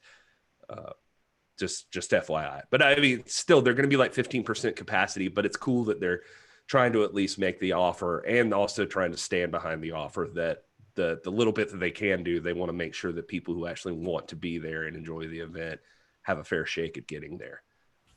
Yeah, I mean, it's cool to see things going back to normal. As this happens, no matter when it happens, if it's now or if it's a year from now, there's going to be debates about, is it too early? Is it safe enough? All this and that. I think they're just, making the decisions that they feel like is best for them and best for their business. And glad to see that they're taking those measures and that they're trying to keep it with as much integrity as possible. Because I did hear that you were talking about that they were kind of going to have like clumps of tickets, I guess, for groups that wanted to watch themselves, but they were family or close friends that would hang out normally anyway. So they're not going to force anybody to sit with people they don't know and that kind of thing and keep the social distance. So that's honorable. And I think, we've seen that a little bit actually the past couple of weeks, that they've had kind of little groups of fans way in the back. They're live, not enough to really make an impact. You couldn't really hear, they're cheering or chanting or anything like that. But they had already been letting fans in. And I think those were like special invitation only. So this is the first time they've opened it up to other people. So, I hope it goes well. And I hope it is a first step back to that, kind of normalcy that we're all itching to get back to. But we'll see how it goes. Yeah, it is worth mentioning in the chat, it's getting pointed out that New Japan Pro Wrestling has been letting some fans back in as well. So, do want to give credit where it's deserved. But I think this is like the first time one of these major U.S. wrestling promotions has been doing this, like officially. Like Will said, they did have some like special invitation. Yeah. To the public, besides Mission Pro Wrestling. Right. Well, I mean, and that's really the biggest, right, of all the promotions, as far as I'm concerned. They were the first. We will acknowledge they were the first that we know of. But yeah, it's it'll be interesting to see how it all pans out. It is interesting too that James H. Jackson Jr. in the chat pointing out New Japan Pro Wrestling only allows fans to clap, not cheer. And I did think that was I remember seeing some stuff about that, and I saw that like even with the special invitation fans. AEW has been very strict about the mask policy. So, and it sounds like Mission Pro is also subscribing to that as well. So, and a lot of the reports too, we won't talk about any of the spoilers. So, but in some of those spoiler reports from people that were actually there, they did say that the security was very vigilant about keeping your mask on. If you took it off for like 1 second, they were all on you. So it's not something they're taking lightly, because we've all been to Walmart and stuff where they tell you got to wear a mask, and then you get in there and like 80% of the people aren't wearing a mask, and you're like, what the heck? Nobody's really enforcing it. So it has been made public that they are strictly enforcing it. You can't just wear a mask to get in the door and then like stick it in your pocket when you get inside. You got to wear it the whole time. So. Other news we just had listed here to talk about is just, in nice, wholesome news. Ricky Starks did make a tweet about AEW Dark the other day, and Bayley, who retained her women's championship tonight at SummerSlam, tweeted out, "I'm your number one fan. You're too handsome for hardcore. I hope your back is better." Talking, of course, about the Darby Allin skateboard spot on his back that just looked brutal as all hell when it happened. And Ricky Starks did respond to Bayley saying, "Hi, number one fan Bayley. I am your number one fan as well. I'll get you an exclusive scoop. My scars have healed up. Thankfully, our talent will last forever." And so just a nice, sweet moment between two wrestlers in different companies. Little chemistry there happening, man. Yeah. I like that. That's sweet. What else? So speaking of sweet, also, if you, if you're interested, there is now this news. You've probably seen that pop up all over your Facebook or social media somewhere. Those folks, they do like little stories about, a lot of times about people. Sometimes I think they get into some political stuff too, but they do individual stories as well. And this week on their, they have a series going right now called Heels and Faces. And their subject this week is Marty Bell. So you should check that out. Lovely lady, that Marty Bell. And she is featured on Now This. So it's just nice to see her get some exposure. Wanted to point that out. If you've been watching other WWE stuff, not to get all wrapped up in WWE, but NXT Takeover, Triple X was not featuring Vin Diesel or what else you might expect with the Triple X logo. The event happened this past Saturday, right alongside AEW Dynamite, but Karrion Kross defeated Keith Lee for the NXT World's Heavyweight Championship. Kind of a surprising turn of events. I don't know who I expected to win that match, but Karrion took it, got the pinfall 1, 2, 3. But during the match, it appears he has separated that shoulder, so it looks not bueno for Karrion Kross, that his reign might be cut short, and you just hate to see that because you like a Killer Cross / Karrion Kross. That sucks that he gets that way. It's a flashback to when Finn Balor won the first ever Universal title and dislocated his shoulder at the hands of Seth Rollins in the process and had to give it up the next week. And so that sucks. I actually wasn't very shocked that he went over and got the title. I think the way they were booking him and Scarlett, it was unbeatable. I mean, if he had been beaten, then I would have really started to question the NXT logic. And in terms of brands of WWE, they're the most authentic one. And so I think it's in line with what should have been expected. And I think the right thing happened. It's unfortunate that he's likely not going to be able to carry it for long. He'll be back and he'll have the belt again. But I think I wasn't too shocked at Takeover. I like to call it what Adam Wilborn over at What Culture Wrestling was calling it Takeover Kiss Kiss Kiss. I like that a little better. So. And I wasn't surprised either. I'm with you. I'm a mark for Karrion Kross and Scarlett Bordeaux. I think they're phenomenal. I think this is one of the really bright spots in the WWE universe. I expected him to win this, and that's no shade on anybody. I just think they're really booking him well, and they from the showmanship to the ring work to everything. I like it. I like it a lot, and I just wish him the best. So yeah, I did not expect what happened on the other network with the TNT title, but I did expect this. So. Well, did you expect Drew McIntyre to defeat Randy Orton to retain the WWE Championship? Did you expect that? I have literally never heard of either one of those guys. Randall Keith Orton? You don't know Randall? Well, he just lost, and Drew McIntyre just retained the WWE Championship. Well, good for Drew. I like Drew McIntyre. I'm not a big Randy Orton fan, so fantastic. I really genuinely like Drew McIntyre. So the second world champion ever out of the British Isles. There you go. You can't be first, but you can be next.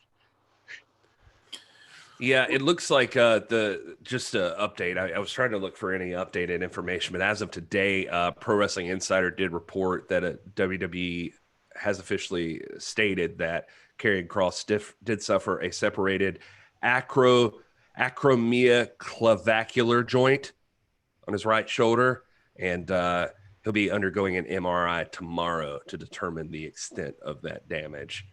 That's terrible, man. I love Karrion Kross. You don't want to lose no vacular tonkairium. You don't want to sustain that, bro. I know enough about. You're a doctor. I know enough about ecology to know that's not good. Right. Economically speaking. Yeah, I hate that for him, man. He's again one of the bright spots in the WWE, and I wish him the best on a speedy recovery. Man, I wish we'd see Drew McIntyre versus Nick Aldis. I bet that'd be a badass match. Yeah, we said that. We said that like 8 or 9 weeks ago, man. We talked about it. I'm just looking at Drew here, and I'm like, man. Can't be bringing stuff back up again that we've already talked about. Oh, yeah, we'd hate that to happen. Anyway, back to Aldis. Yeah, back to Aldis. Back to Thunder Rosa.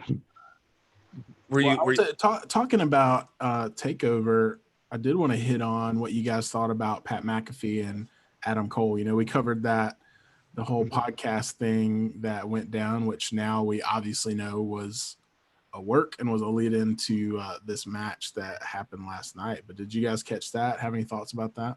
Man, I saw clips of that, and that dude was good.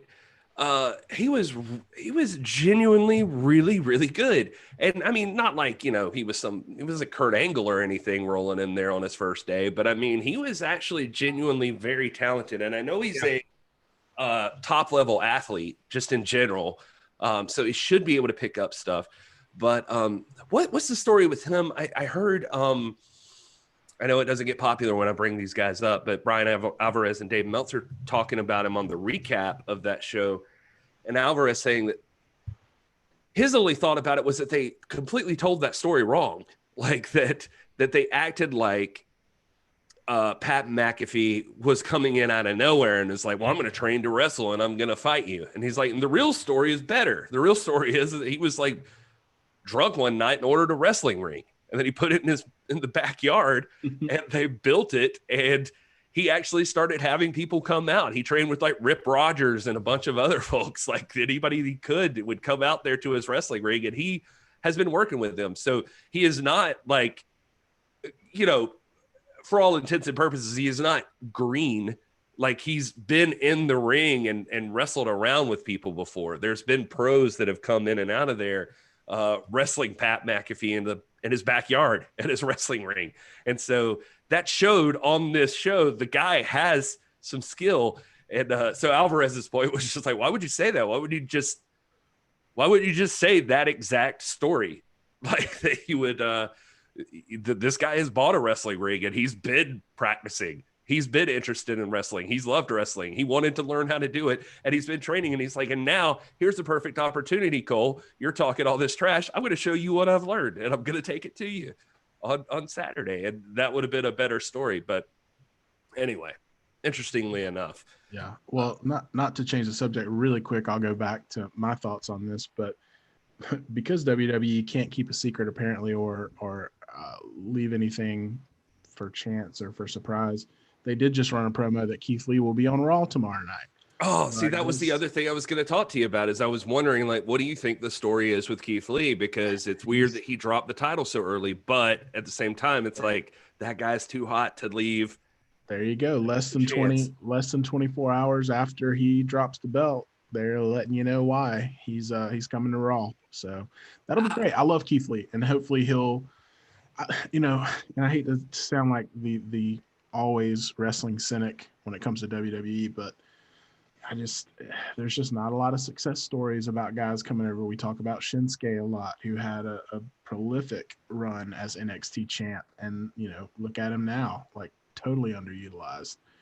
I mean the biggest success story obviously right now is Drew McIntyre, and hopefully he's going to continue to climb the ranks, a former NXT champ. But in the big picture, they don't have a really good track record with bringing those guys up and doing them right. So we'll see. But going back to Pat McAfee, I thought it was an incredible match. I agree with Front Row in the chat. He over-delivered. Also, I don't want to diminish Adam Cole's role in that, because I think Adam Cole can make anyone look great. And he's done it over and over again. But I think at the same time, Pat McAfee brought a lot to the table and was very skilled. And there was just a few spots in there that I was just like, man, this is great. Definitely the best celebrity match that I've seen in a long time. And but I think the feud in general was interesting because, I mean, Pat McAfee cut a promo this past week that was like one of the most memorable NXT promos since they've gone to live TV that I can remember. This sticks out in my mind. And he's not even a wrestler, quote unquote. And so, it'll be interesting to see where they go with that, if they continue the storyline, and if I would have to believe he's going to continue to be around NXT in some form or fashion. Well, for anybody who happens to be listening to this episode, we do like to give the chat credit where it's deserved, and Front Row has been delivering here tonight in the chat. So gracious for Front Row. He did point out earlier, I forgot to mention that Bailey and Ricky Starks are friends. Ricky and Aaron Solo, who's Bailey's husband, were tag team partners for a long time. So apparently they do have a relationship. And also, he points out the real story with Pat McAfee doesn't help NXT. It was bad guy Pat coming in, and the whole thing was geared to turn Michael Cole, or not Michael Cole, God help him, Adam Cole, into a good guy. And Michael Cole will never be a good guy. You're right. But so that does make sense. That is why you wouldn't tell that story, I guess. That does make it kind of sound honorable of Pat McAfee and make him feel like a good dude. It just also, I don't know, there's something about the idea that this guy's just like, oh, it's easy to be a pro wrestler. I'm just going to come in and whip some tail. And anyway, but I thought they told the story. I thought they told the story phenomenally. And that was the thing for me. It's just like, you know, they could have gone a lot of weird angles with it. And, you know, you've seen celebrity feuds in the past come in and it just doesn't pan out. But this one, I mean, we knew the whole podcast blow up thing was a work, but it still felt real. It felt more real than a lot of things we see on WWE TV. And to Rob's point earlier, NXT feels like its own thing because it's just so much more authentic than Raw and SmackDown. So it is kind of on a different level, especially for us as wrestling fans. But I thought they told the story well. I mean, McAfee's cutting promos on him, you know, not saying, oh, I'm a better wrestler than you. He's saying I'm a better athlete than you. And I can do anything because I'm a better athlete than you. And so, yeah, I can beat you in a wrestling match. And that was just way more believable to me than a lot of the ways they could have gone with it. Well, and like we said, credit where it's due. I mean, he treated it seriously. You could tell. I mean, the guy has been working at it, and he wanted to have like a real wrestling match, and he looked great. He did not come in underprepared for sure. One more question about NXT real quick, or about Keith Lee. I want to ask you, Rob, you can jump in on this if you want to. I see you over there watching the Braves game and you got your phone out. And you were doing that earlier. You were just like staring at it. So I put us on gallery view so the people could just see you staring at your phone just to see what Rob's doing the whole time. But I'm just joking, man. I'm just joking. No, it's cool, man. You know, everything's not for everybody, but we are branching out a little bit here and talking about different things. But is Raw the right place for Keith Lee? That's what I'm curious about. Because it feels to me like if you've got Drew McIntyre as the world champion on Raw, a heel Braun Strowman over on SmackDown feels like a good place for Keith Lee to head. Yeah. That's my initial thought as you were telling me that. Oh, there's Adam Pearce getting a little FaceTime on sorry. He got a lot of FaceTime the other night, man. Yeah, they're showing recaps. So yeah, his hands all busted up. He tweeted about that. He said, "This is what's happened when you beat the heck out of an ambulance." Yeah. It's just always nice, you know. I've got SummerSlam on the side, and so I'm always expecting to see, you know, the normal stuff and turn over there and see a former NWA champ staring back at me. That was nice. So somebody help me out here. Is this actually the Fiend versus Braun Strowman, not like old school Bray Wyatt or Husky Harris or Funhouse Bray Wyatt or? Well, we got Firefly Funhouse. Oh wait, no, it does look like it's going dark with the Let Me In stuff. I think it's part of the end of SmackDown, man. At the end of SmackDown, Bray Wyatt entered the ambulance, and then through some weird riddle of logic and metaphysics, man, he appeared out of the back of the ambulance in a blaze of red light with the mask on. He didn't have the mask when he went when he went in there. Did not have the mask. Then somehow it materialized. That's believable. Hey, man. It's that Mongrovian juice. No comparison. Don't even try, Gary. He tried to slip that in there. You see that, Will? We talking about the Fiend versus question mark? Is that our dream feud? Man, you know what, y'all? Go ahead. Do your little show. Go ahead. Do your cute little show. I can connect this to my other show, by the way. We're doing a series that's just stay tuned. We're rebranding over there, but our new show, we're starting with Night of the Living Dead, first week of September. We're starting there. We're going to be talking about George Romero and his constant teaming up with legendary effects artist Tom Savini, who's participated in so many different movies. I'm sorry if I'm boring anybody, but the reason that's relevant is Tom Savini, who started all the way back then, chased George Romero down back in '68 to try to work on Night of the Living Dead, but ended up having to go to the Vietnam War because he was called over there. But that's also what made him really, I mean, it's sad, but true. He became a combat photographer while he was in the army over in the Vietnam, and why he became such a proficient, prolific special effects artist, especially with gore and blood and bodies and that sort of stuff. All that to say, we're down to 17 watchers right now, bro. Tom Savini is who made Bray Wyatt's mask, the Fiend's mask. That's a lie. That's the truth. He went to Tom Savini to get that mask made. So just FYI. I want to know who made the lamp. That's what I want to know. I want that lamp. Yeah, the lamp is cool. So let's talk about AEW a little bit more, because there was some more stuff that happened on there. Besides the fact that our wonderful and special women's world champion Thunder Rosa showed on, there was some other good stuff on there. Biggest thing that stands out to me probably right off the bat is I see Thunder Rosa chiming in there. We were kind of joking about this at the beginning, but did you guys all have a chance to watch MJF's promo on the show? It's so good. Papa. Papa. Oh man, it was good. I'm someone who's been critical of MJF, but not because he's not talented. And you can vouch for this, Gary. I think that MJF is one of the most talented.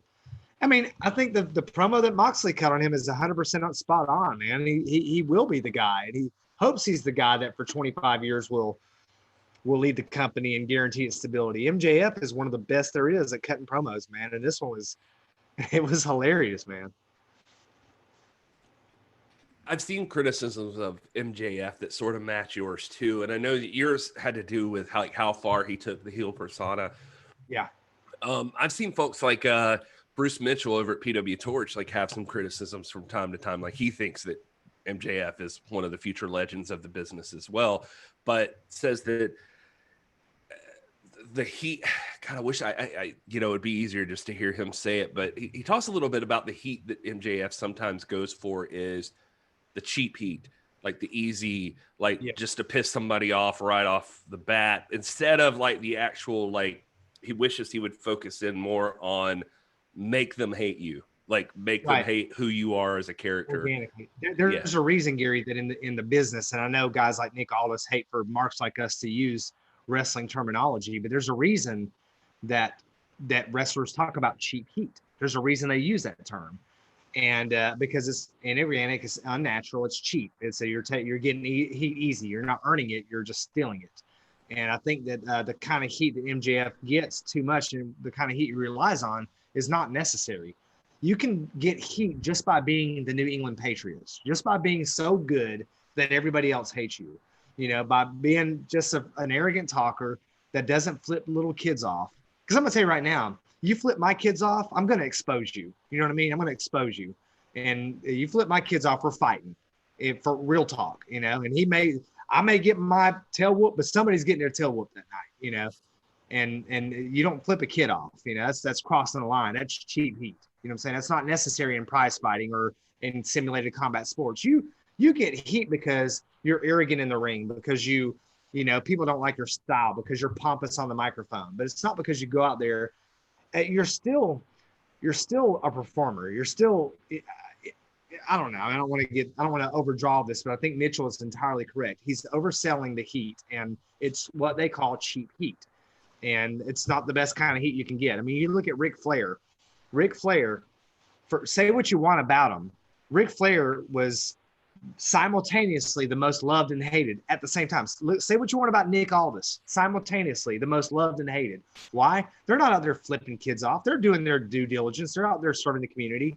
But people love them because of their ring persona and their ability, but they also hate them because of it. They are who they are.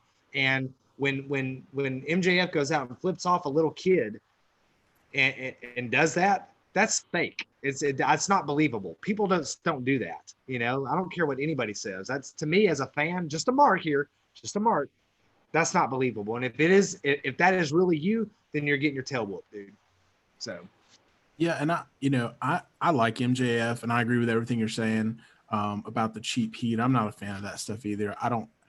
I'm much more of a fan of when you can get, real heat. And, when you talk about comparing him to Ric Flair, like that's a tall order for anyone to compare them to Ric Flair. But I mean, MJF too, the other thing to realize, he's 24, I mean, some of that stuff may just be, he's young and he's going to grow into it. But I just think with the growth into his character and the potential that he's got, he could, I'm not saying he could reach Ric Flair level. I'm just saying he, I think, can evolve over the next few years, especially with the exposure of AEW and, his position in the company. I mean, he's got a world title match coming up. I think that's part of my frustration, Will, is that I agree with you. I think he could reach Ric Flair level. I think and same thing that I've said about Eli Drake in the past. I think he really could be that level. I was going to say, like, just to jump in there, I think that part of the criticism that Rob and even Bruce Mitchell are talking about, I think that the initial aspect of that is that on one hand, yes, he is 24, but they're also saying already at 24, this guy is showing the promise of those heights, they're issuing the criticism now to be like, these are the things he should fix to get to that next level, basically.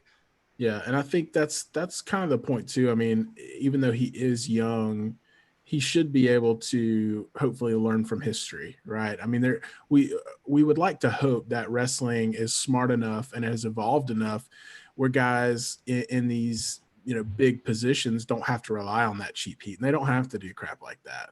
That they can kind of stand on the shoulders of guys like Ric Flair and say, okay, if I want to be this kind of persona, I need to do the same kind of stuff. I can put my own spin on it. You don't have to be a carbon copy, but MJF has the potential to be that arrogant, he says that, I mean, his tagline, I'm better than you.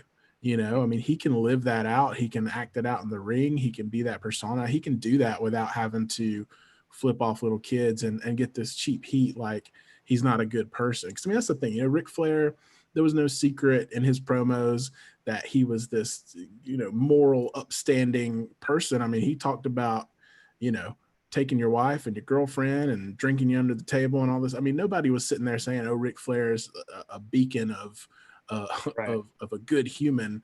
But at the same time, he was just being true to himself. I think MJF could do the same thing, and he doesn't have to do these little cheap heat gimmicks. He's already on the path. I mean, he's got that gimmick of his entrance music literally says, I'm better than you, and it. I mean, I don't think it even, Rick, if we're going to do the comparison, I mean, Ric Flair never needed it to be that on the nose about it. But that was what worked about Flair. Yeah, is that this was the guy that comes out.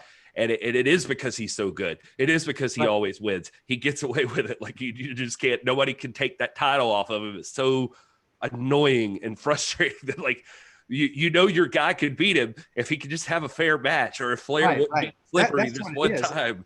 And I encourage the debate here. I mean, I'm seeing what James Lawrence is saying, but at least Ric Flair, it was never a paragon of virtue. He never tried to be, never claimed to be, but he did have a moral compass. Like, for instance, I've got magazines like the famous Inside Wrestling 1996 magazine when Magnum TA got hurt and Ric Flair's talking about, hey, I'll never speak ill against my country. There's one thing with saying I'm going to woo a married woman and woo him from her husband. There's another thing saying I'm going to woo a 12-year-old child. You know what I mean? There's a certain line that you don't cross. And I think when you flip off a 5-year-old kid, you cross the line between decency. I mean, not to say that going off and wooing married women is indecent, but that at least is legal. I mean, these are full-grown women making choices based upon who's being the most debonair. But when you go off and there's certain, even the mafia has a certain code. You don't attack children and you don't attack civilians. You know what I mean? You leave the crime to the combatants. And if MJF wants to do the crime, yeah, if people's, adults are paying there and he wants to woo women, this and that, whatever. But you flip off my kid, I'm telling you, man, you may whoop my tail, dude, but I'm gonna freaking knock you in the nose, dude. Real talk. I'm gonna knock you in my nose. You flip my kids off. Ryan Murphy just got on the chat and was like, hey, what have I missed? I love that he showed up right in the middle of that rant. Yeah. What have I missed? Why is Rob so angry? I'm not angry. I love this one. I was hoping for this, man. we're at our best when we're debating, man. Oh, no. I'm 100% with you, man. And James Lawrence, dude, I get your point, man. I'm with you. And I'm not saying you're wrong. I'm just saying that, the way I see it, wooing a married woman is different from objectifying and flipping off a child, that they don't have any stake in this. Yeah. I think it's just MJF could I don't know. I still feel that way with him too. I feel like there's a little bit of a disconnect, something, and it doesn't help that for some reason, and this is not a knock on him, but Moxley is not responding to what MJF is saying. And that's a little weird to me.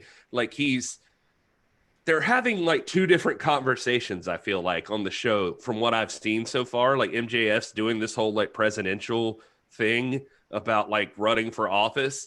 And then Moxley is like having like real talk wrestling, and it's the thing I love about Moxley, by the way. And I've heard him say he's never going to read from a script ever again, and he should not. He just should not.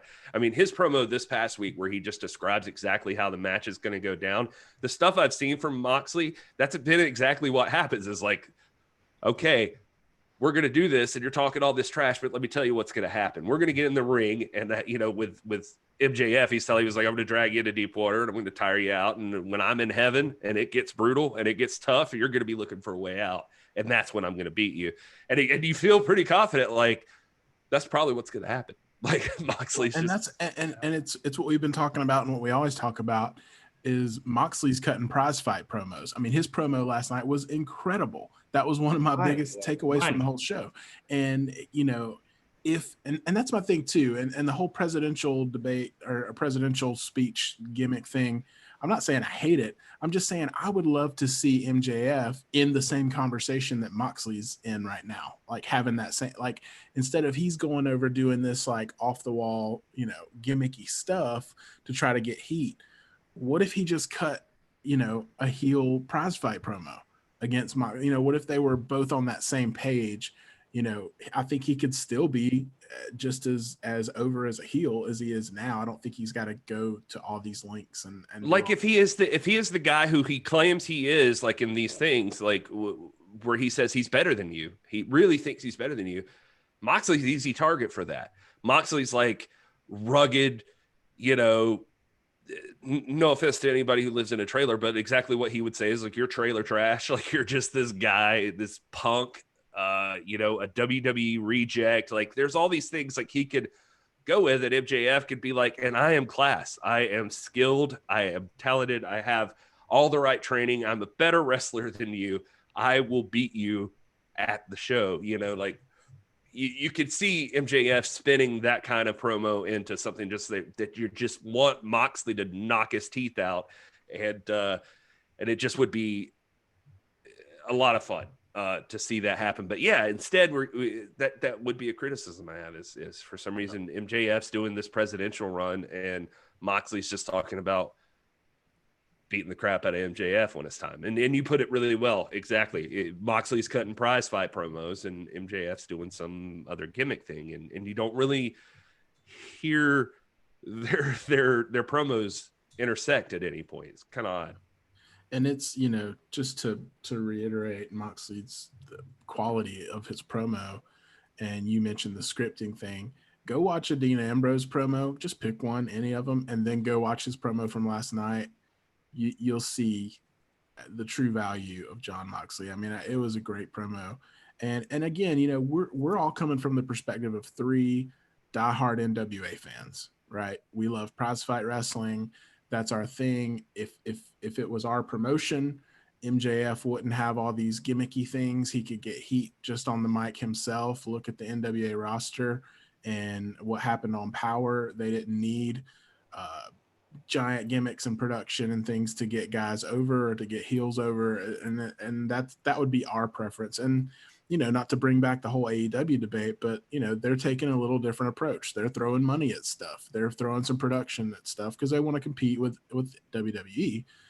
So it's a little different mentality, but I would just love to eventually see MJF grow to a place where he can just cut a promo like Moxley did and still have that heel heat, that he doesn't have to get the cheap heat. And maybe we'll see it one day. He's got a lot of time left in the business, so hopefully we'll get there.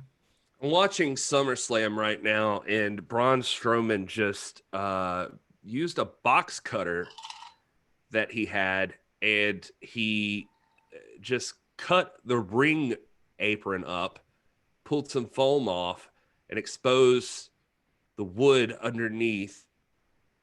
And meanwhile, the Fiend... Oh, yeah, is that happening? Yeah, I guess so. And then the Fiend just did a bunch of stuff to him on the wood there. Very interesting. And just that the fact that, like, what was this? Was this no DQ? And in no DQ, could Braun Strowman not have just used the box cutter on the Fiend? Like, that's what I'm saying, man. Just instead of cutting up the ring, like, maybe he just cuts up the Fiend. I don't know. Just kind of weird. But there's your new Universal champ. The Fiend.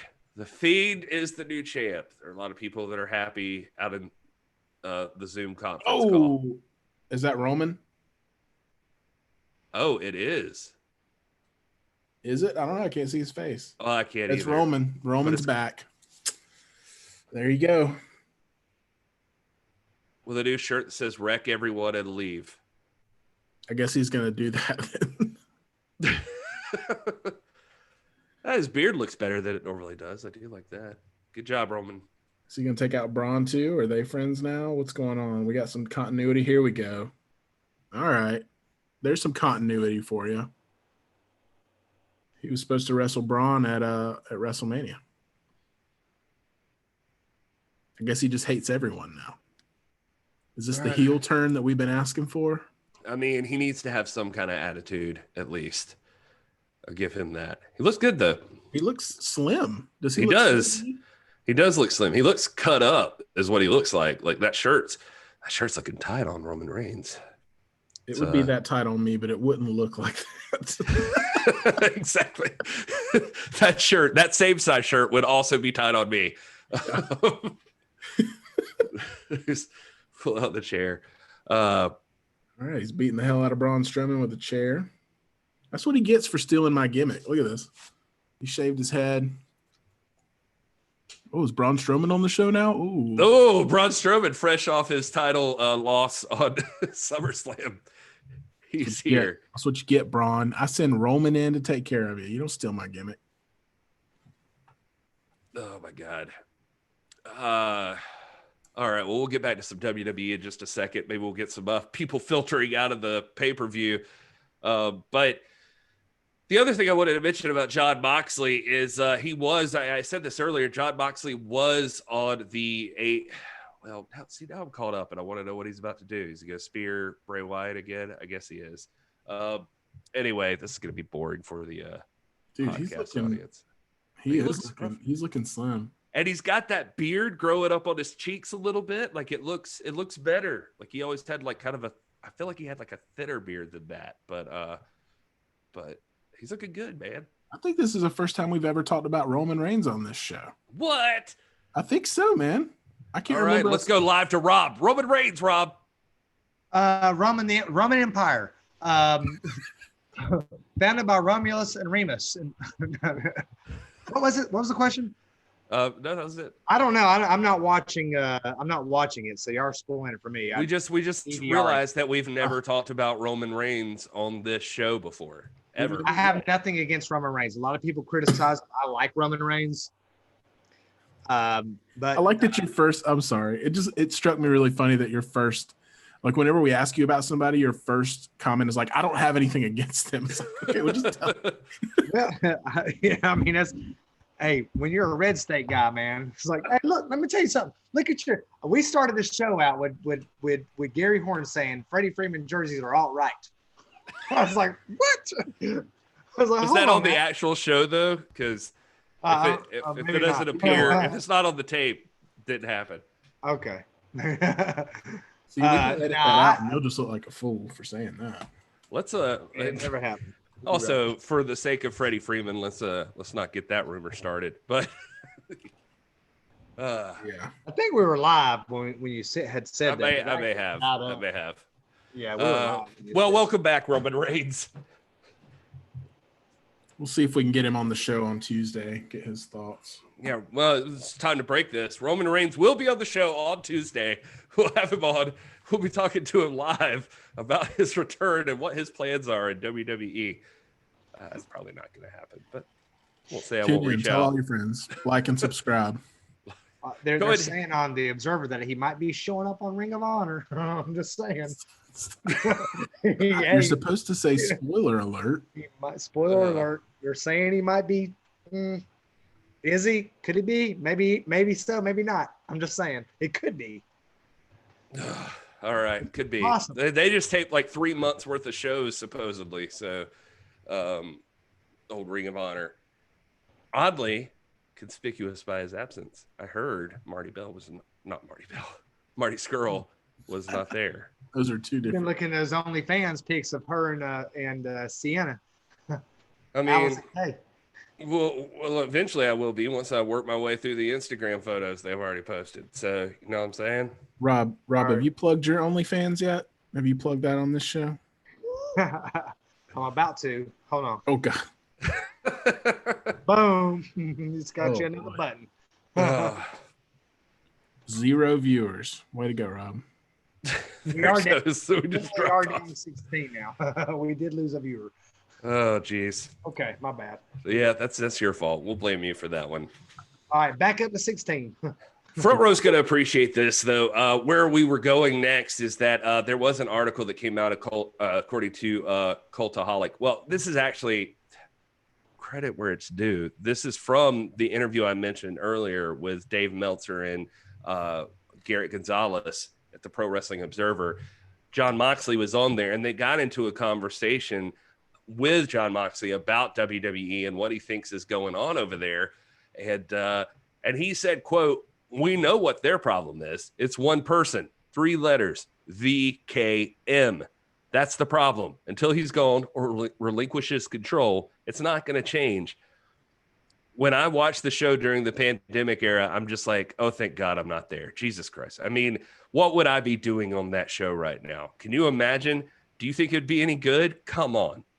And, but you know, while that seems very critical, the interesting part that I thought that Front Row would appreciate at least was he does talk about seeing Thunderdome and it being kind of trippy. I love in the interview, by the way, when he's talking about Thunderdome, I'm getting off track, but he says, I saw a picture of Thunderdome. It was like a Zoom call with all the faces on the wall and it tripped me out. It immediately made me think of, have you ever read the book Fahrenheit 451? This book was written in 1953 by a guy named Ray Bradbury, and it's like a dystopian kind of thing, like kind of like 1984, but he basically predicts in 1953 exactly what 2020 will be like. It's trippy.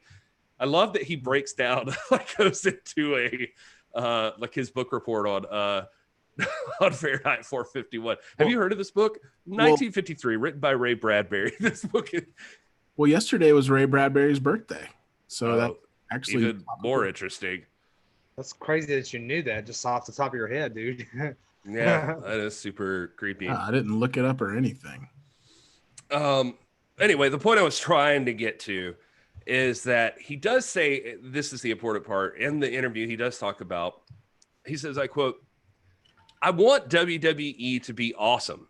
When WWE sucks at this point, I don't get excited like, haha, you suck. It pisses me off because they're the #1 brand in the sport. They represent the sport to a lot of people. And when their product is embarrassing to watch, it makes all of wrestling look bad. And it's like you're driving away fans that could potentially be WWE and AEW fans. I want wrestling all over the world to be awesome.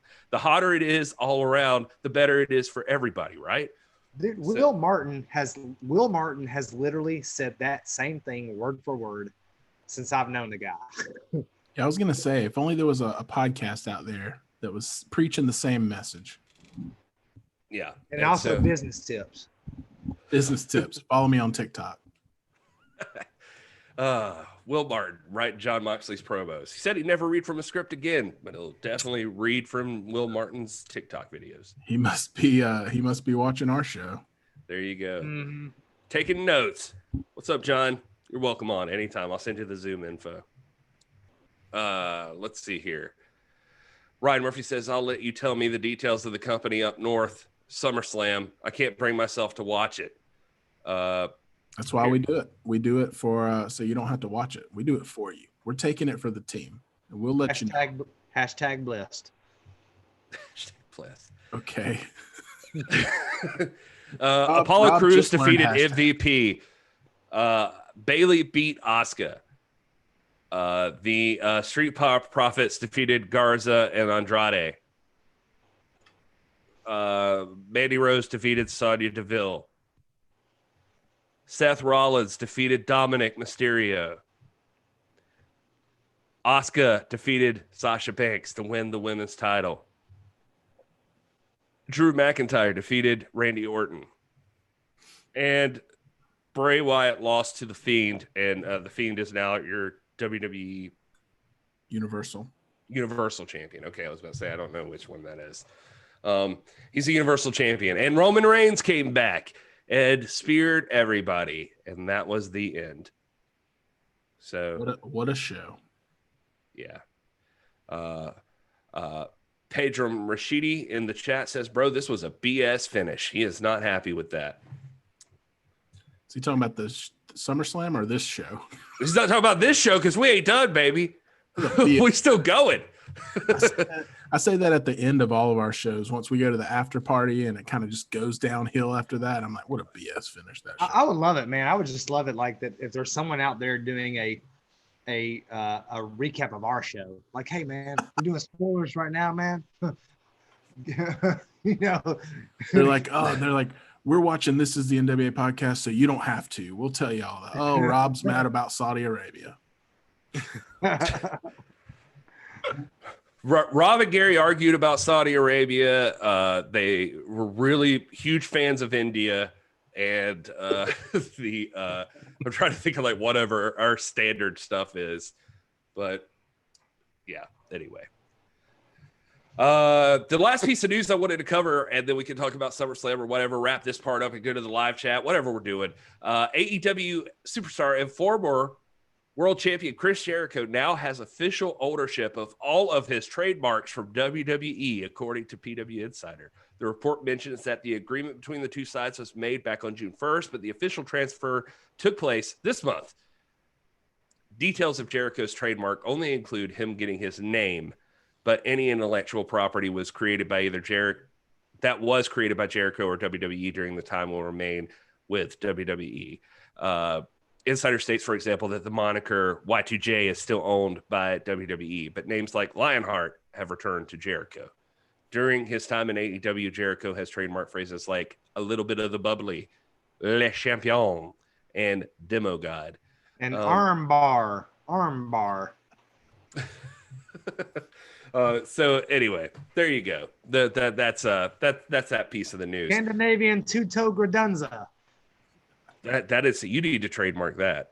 Now that's Jericho, man. That's right. That was from his that's like 973 or something like that. Oh my God. So what did he get? Because he did like, sounds like he got Lionheart Chris Jericho. Yeah, cool. It seems like honestly, you're the one who posted that news. It sounds like a bunch of non-news to me. I didn't post it, man. It's like y'all think it's a big deal, but I looked into paperwork of our contract, and you guys literally own Dr. Rob for like the next 15 years. Like I can't do nothing. I can't even go to my own school. I personally, if he calls me doctor, I have to say no. Just call me Robbie, because you call me doctor, man. It's gonna be royalties and stuff. I can't get into all that business. That's what it was like in the liquor store the other day when that kid came up to you. It was like, Dr. Rob, and you were like, I don't know, did Gary and Will approve? Yeah, he's like, yeah, y'all screwed me, dude. Well, I remember. I don't know if you remember. I went out.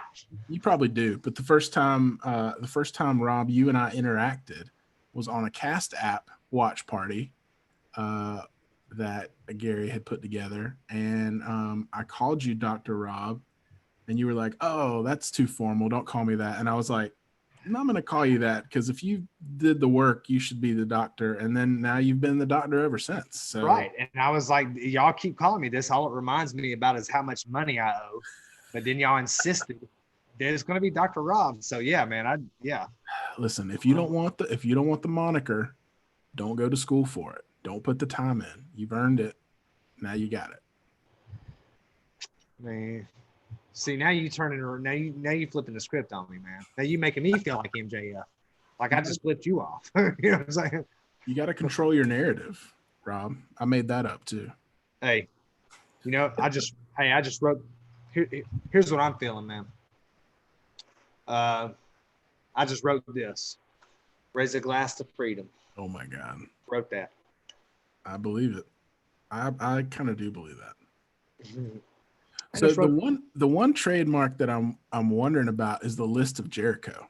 That was one of the things in his latter WWE years that I thought was super over. And I think he tried to he referenced it in AEW. He had a thing and he called it the God, what did he call it? The lexicon of something. Like it was like a clear play on the list of Jericho, and he had a clipboard or whatever. But I thought the list of Jericho was like, I almost got the WWE shop was selling the like metal clipboard that had list of Jericho on it. I was gonna get that and like have it at work and like take it to meetings and stuff. But you know, at the same time, I think at this point, Jericho's not super concerned about trying to relive the WWE stuff.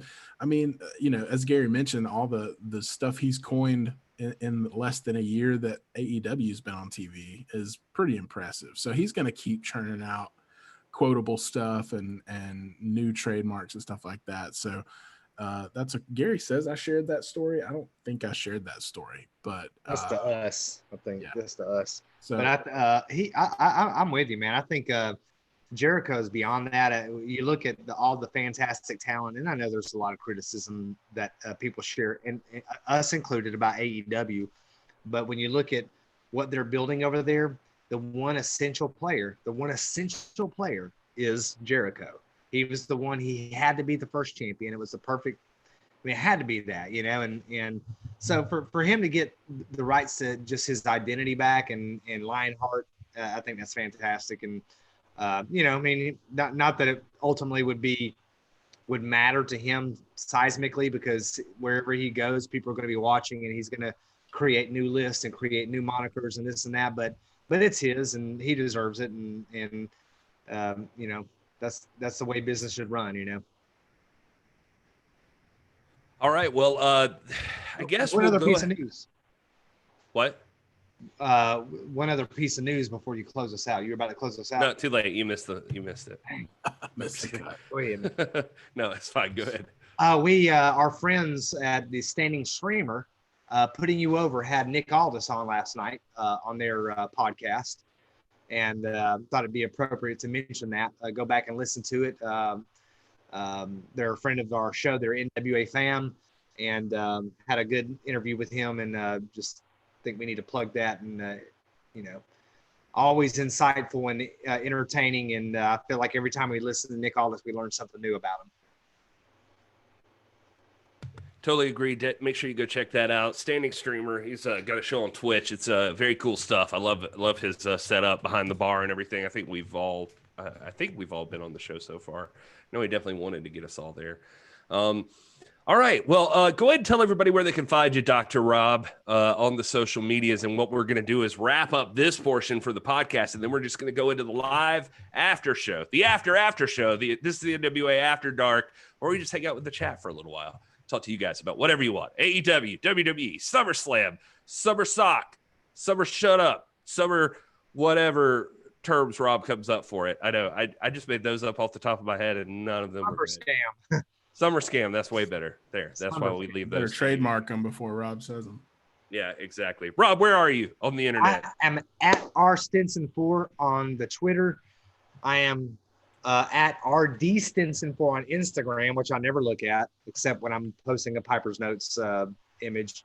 I'm at Dr. Robert Stinson on Facebook, and I'm here every Sunday and Tuesday night at the NWA Pod with my best friends, Gary and Will. Best friends. I like that. Yeah, my best. I mean, my really good friends. They're not my good. Don't ruin the moment. Don't ruin the moment. Will, where are you? At Hey It's Will on Twitter, Instagram, at Real Hey It's Will on TikTok. If you like business tips, as we mentioned earlier, I'm going to be posting some knowledge on there. But yeah, and then right here on this channel, and also on Fridays, I do a a little join up with Jay Cal from over at the Alliance blog. If you haven't checked them out, go subscribe to his channel. And we do a little meetup called the Friday Hot Tag on Instagram Live on Fridays, 3 p.m., noon Pacific. So check us out. Hang out with us for that. I am at this is Better not, dude. oh man, this guy No, you got a didn't. private message from Rob that I shouldn't repeat, I suppose. But I was trying to hold it together, guys. I couldn't. I don't know why it got me. It hit my tickle bone. It got me flustered. Guys, we have in the Discord, we have a private chat, and then usually during the show, like sometimes when we have to go pee, we'll like send each other a message in the private chat that says like pee, or I have to pee break, so we know to keep talking so that we don't go to the other person, so Or, that hey, they're gone. Gotta go trim up real quick. Yeah, trimming up, that kind of stuff. But yeah, it's usually pee. But I just got a message from Rob that just said Dookie, and hi, I'm 12 years old. I'm real tickled about the word Dookie right now. He's talking about Green Day, right? Yeah, Green Day, the album Dookie. There it is. All right, I'm at This Is Gary Hoare. The show is at the NWA Pod. My God, people, will you please hit subscribe?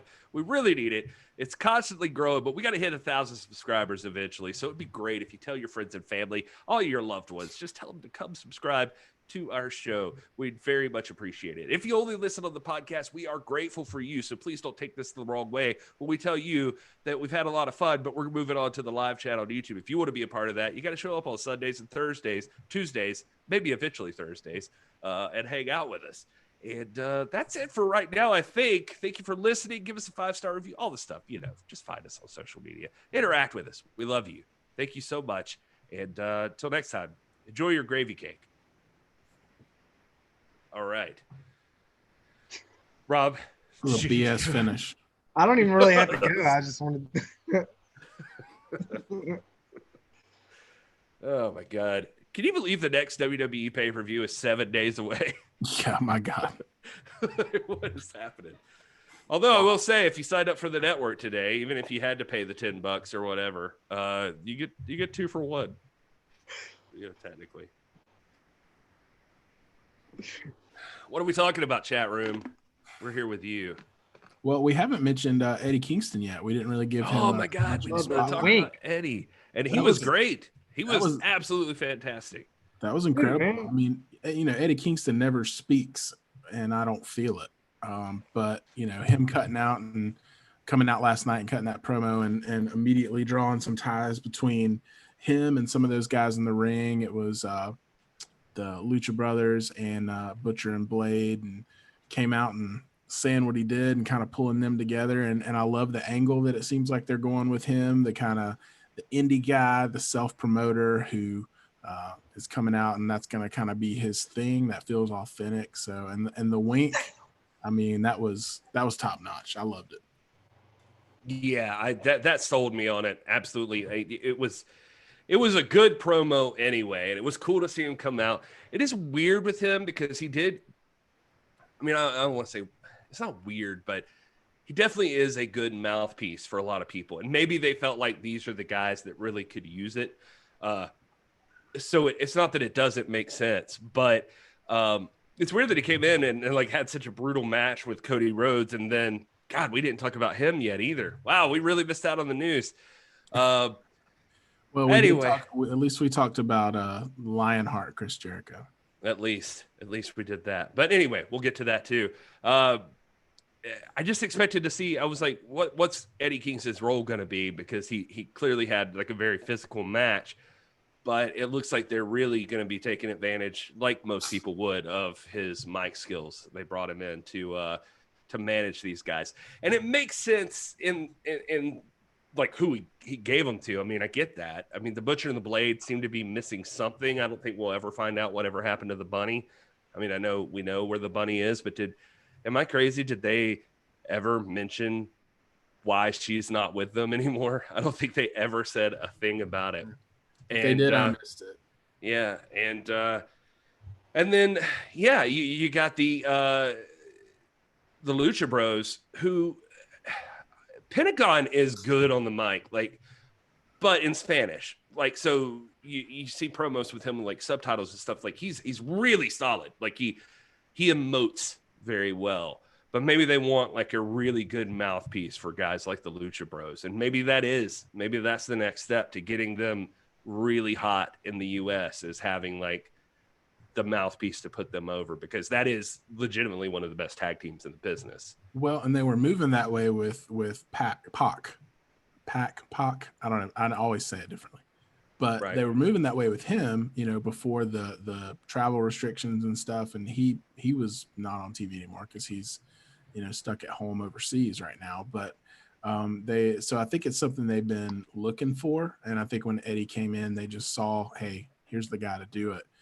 Because I think you're right. I think, you know, one of the things, and not to go back to the whole, you know, AEW debate, but one of the things that comes up a lot with these guys who are great in the ring and put on these high-powered performances is, we talk about it all the time, but in professional wrestling, you need to have the mic skills to back it up. If you're going to be that like top tier elite talent, and not all the guys do. And so it looks like they're trying to bring in some compensation for that. And who better than freaking Eddie Kingston to do that for some guys like that. So I see it being a really successful thing. Any thoughts on that, Rob? Or are you caught up in that Braves game? Yeah, man, we just lost, dude. Play at the plate, man. I'm sorry. What were y'all saying? And then Roman Reigns came out and speared the opposing pitcher. No, I'm just kidding. I hear the word Dookie in our chat there.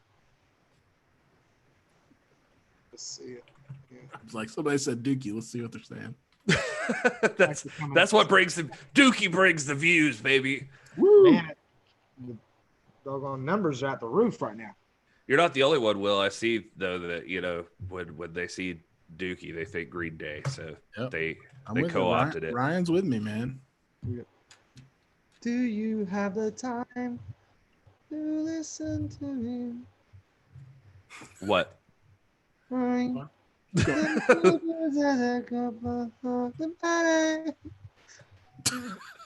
how it goes. Viewers how it goes.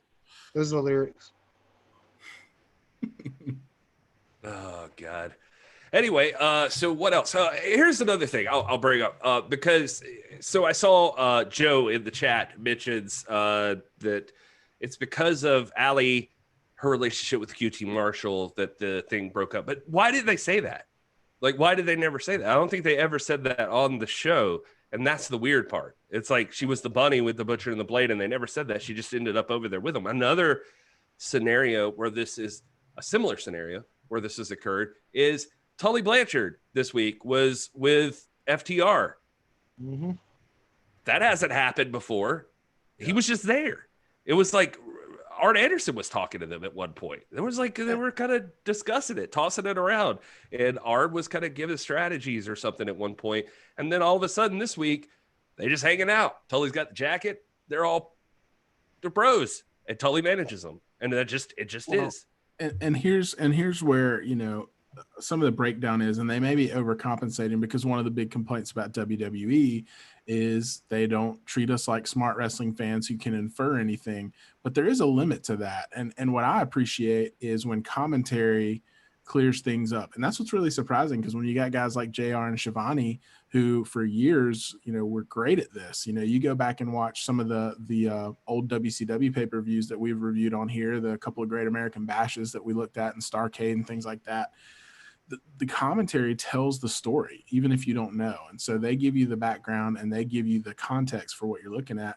And that's what I was kind of looking for. I was looking for a story. You know, they didn't have to cut a promo or anything, but, you know, I was looking for JR to tell me, oh, you know, this week this happened and now they're partnered up with Tully and blah, blah, blah. But yeah, you're right. There was just it was just like, oh, and Tully's in their corner. And I was like, cool, makes sense. But how did this come about? He's wearing an FTR jacket. Obviously they're, you know, he's not just palling around with them. He's part of their team now. So what's the story? I don't know. And that, like I said, I lean on commentary to tell those stories, and they haven't really done that very well. Yeah. If I could just talk crap about AEW for another minute, no, that's really not why I'm here. But I do have one thing I am genuinely curious about, and this is for you, chat room, as well, and everything. Well, tell us your thoughts in general about Dynamite. But since we've all three seen Dynamite, I saw more wrestling this week than I think I've watched in a long time, maybe this year. But on AEW Dynamite, I keep throwing to them, but Meltzer and Alvarez were really big fans of the Omega and Young Bucks match versus the Dark Order. And I've heard other high praise of that match. I did not like that match. What's wrong with me? Nothing. I watched it and I legitimately, and I'm not like some Kenny Omega hater. Hell, from from God help me, I just forgot their names. I'm going to tell you real quick so you could go check them out. But Body Slam Clothing Club, who are distributing the Nick Aldis figure, I entered a drawing with them, and I just won a exclusive Kenny Omega figure from them. So I'm feeling pretty hot about that. Not hot, feeling pretty good about it. You know, it's like a variant figure. Thank you so much. But I don't know if I have to become an Omega stan, but I definitely watching AEW Dynamite thinking like, you know, I don't hate Kenny Omega. I think he seems like he's kind of badass. Some of the stuff I've seen from him is good. You know, like I look for him to have a good match. And for some reason, that match I just did not dig. I don't get it. Like, and it's gotten a lot of praise from some people, but for me, it was just, I don't know, just not a fan. I think the story that they're telling with Kenny is compelling. I don't think the match itself was that great. And I think there's a lot of, unfortunately, expectations versus reality when it comes to Kenny Omega because of his history and the matches that he's put on in the past in Japan and things like that. And I think Meltzer and Alvarez are, and I'm not of that camp. You know, there's people that will make it extreme and they'll say, oh, they're Kenny Omega stands and they'll put over anything he does and all this stuff. Like, I think they are a little biased because they loved the work he did in Japan and they're excited that he's working in America now full time and can bring some of that here. But I think AEW is rolling it out a lot slower than people would like. And for me personally, I think it tells a good story because I think when he does bust through that wall and become, you know, top tier on AEW, it's going to be full steam ahead.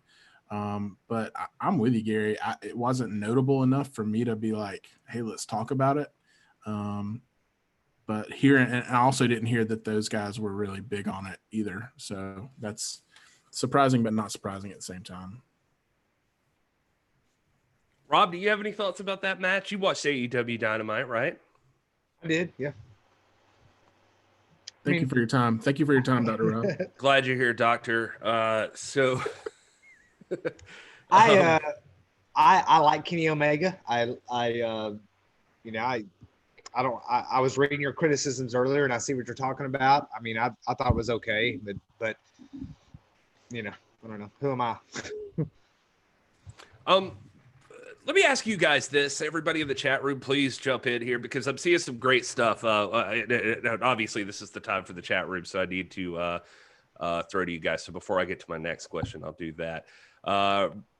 Let's start. I'm just going to start right here. If I missed anything, you guys repost it. I'll make sure I get to it. I'm going to roll through the chat room. James Lawrence says, I've been quiet all night. The bunny is just another example of AEW's inconsistency with their booking. And that's weird because James Lawrence is so highly complimentary of AEW most of the time.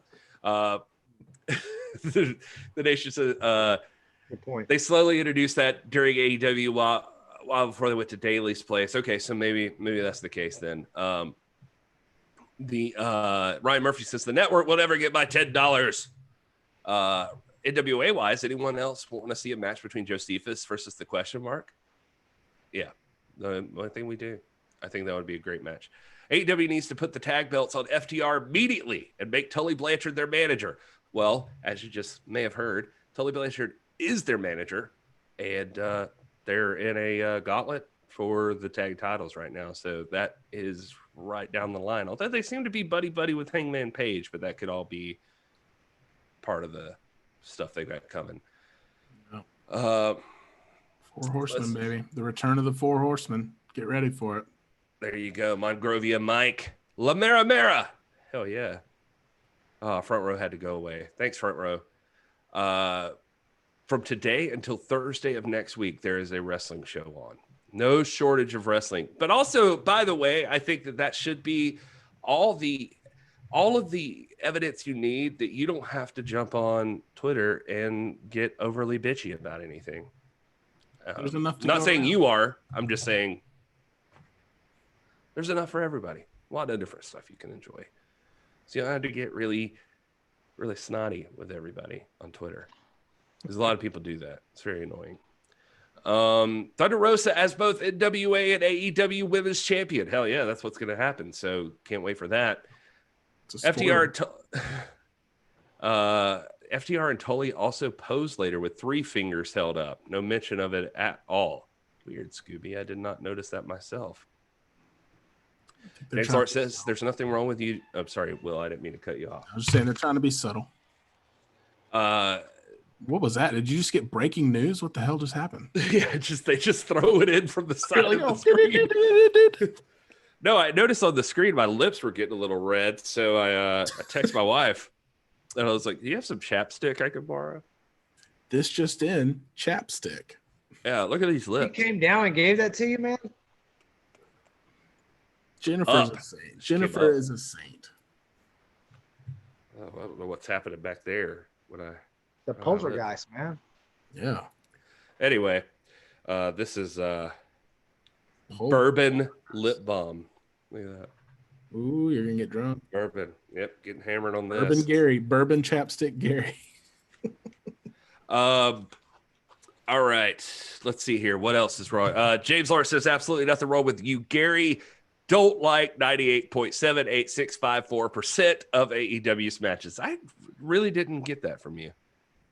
I'd like to know the 1.3% of the matches that you do like. James Lawrence, that's your job from here on, is let us know what you do like about AEW. That's how we're going to turn this thing around, baby. We're focused on the positive.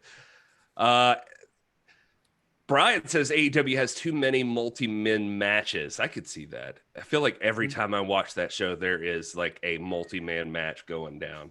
It is kind of weird. I hate it anyway, man. I hate those kind of matches. Rob's a one-man kind of guy. James H. Jackson Jr. says Kenny Omega 6-star matches from Japan. You can't just start off with that stuff here in the USA. Well, I think people thought that they would. I think people thought that it would just be the same thing here. And I think they've been a little disappointed, which is fair. But again, I think the story and the trajectory that they're taking Kenny Omega on is going to be better long-term. I believe they are working on that. Like, I'm not so, caught up in his character being garbage or anything like that. I think they are slowly trying to build Kenny Omega. And a lot of us expected the whole world to know who they are, but we have to remember that we're all smarks in this world. And the majority of people don't know Kenny Omega. They're learning about Kenny Omega. And right now he's going to start as like a overly happy goof. And it looks like he's becoming a very angry young man. So that could lead to some good stuff from Kenny, hopefully.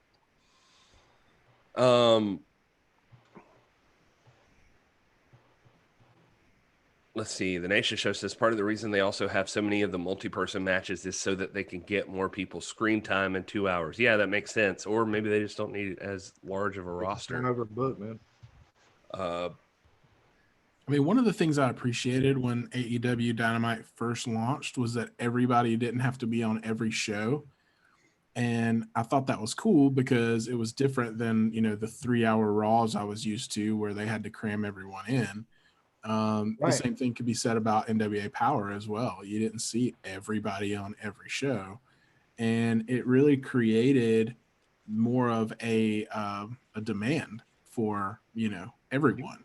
And You're so absolutely right, when man. you get into this route of like, we got to get everybody's screen time, you're shooting yourself in the foot. Like, instead of having an 8-man tag match every week so you can get people in there. And that's one of my biggest criticisms too about the women's division is like, give people their own feuds, give people their own storylines. Don't just piece together these random tag matches just to get people on TV. Give them their own feuds, give them their own storylines. And if they take a week off, that's fine. We're smart enough to wait a week to see a payoff. It goes back to that whole instant gratification conversation we had a couple of weeks back. It's like, yeah, I get that, but at the same time, we're here for long-term storylines as well. We can wait a week between seeing a certain talent or tag team. And you look at like NXT, man. I mean, the most over group in NXT or personality is Karrion Kross and Scarlett Bordeaux, and they're every third show, maybe every other show, maybe they're not on every show. I mean, and they're, gosh, when they're not there, I want to see them more. Yeah, I think it was fun. Like with NWA Power, you got a lot of. I mean, one show would be headlined by the world champion. One show's headlined by the tag team champions. One show's headlined by the women's championship. I mean, that's okay. That's the way. How can we miss you if you never go away? So that's what you got to have in wrestling. Sometimes everybody doesn't have to be on every show. I think I was saying that all during the NWA Power era that. I mean, maybe we get some words out of Nick Aldis, but the champ does not need to fight every week. He doesn't even have to appear every week. The champ should be special. He should be treated as such. Same with the women's champ, probably. So you don't want to see them all the time. They run the show. They're the big dogs. When you see them, it should be important that they're showing up and taking their time. If Nick Aldis and Thunder Rosa are there, it's a big deal.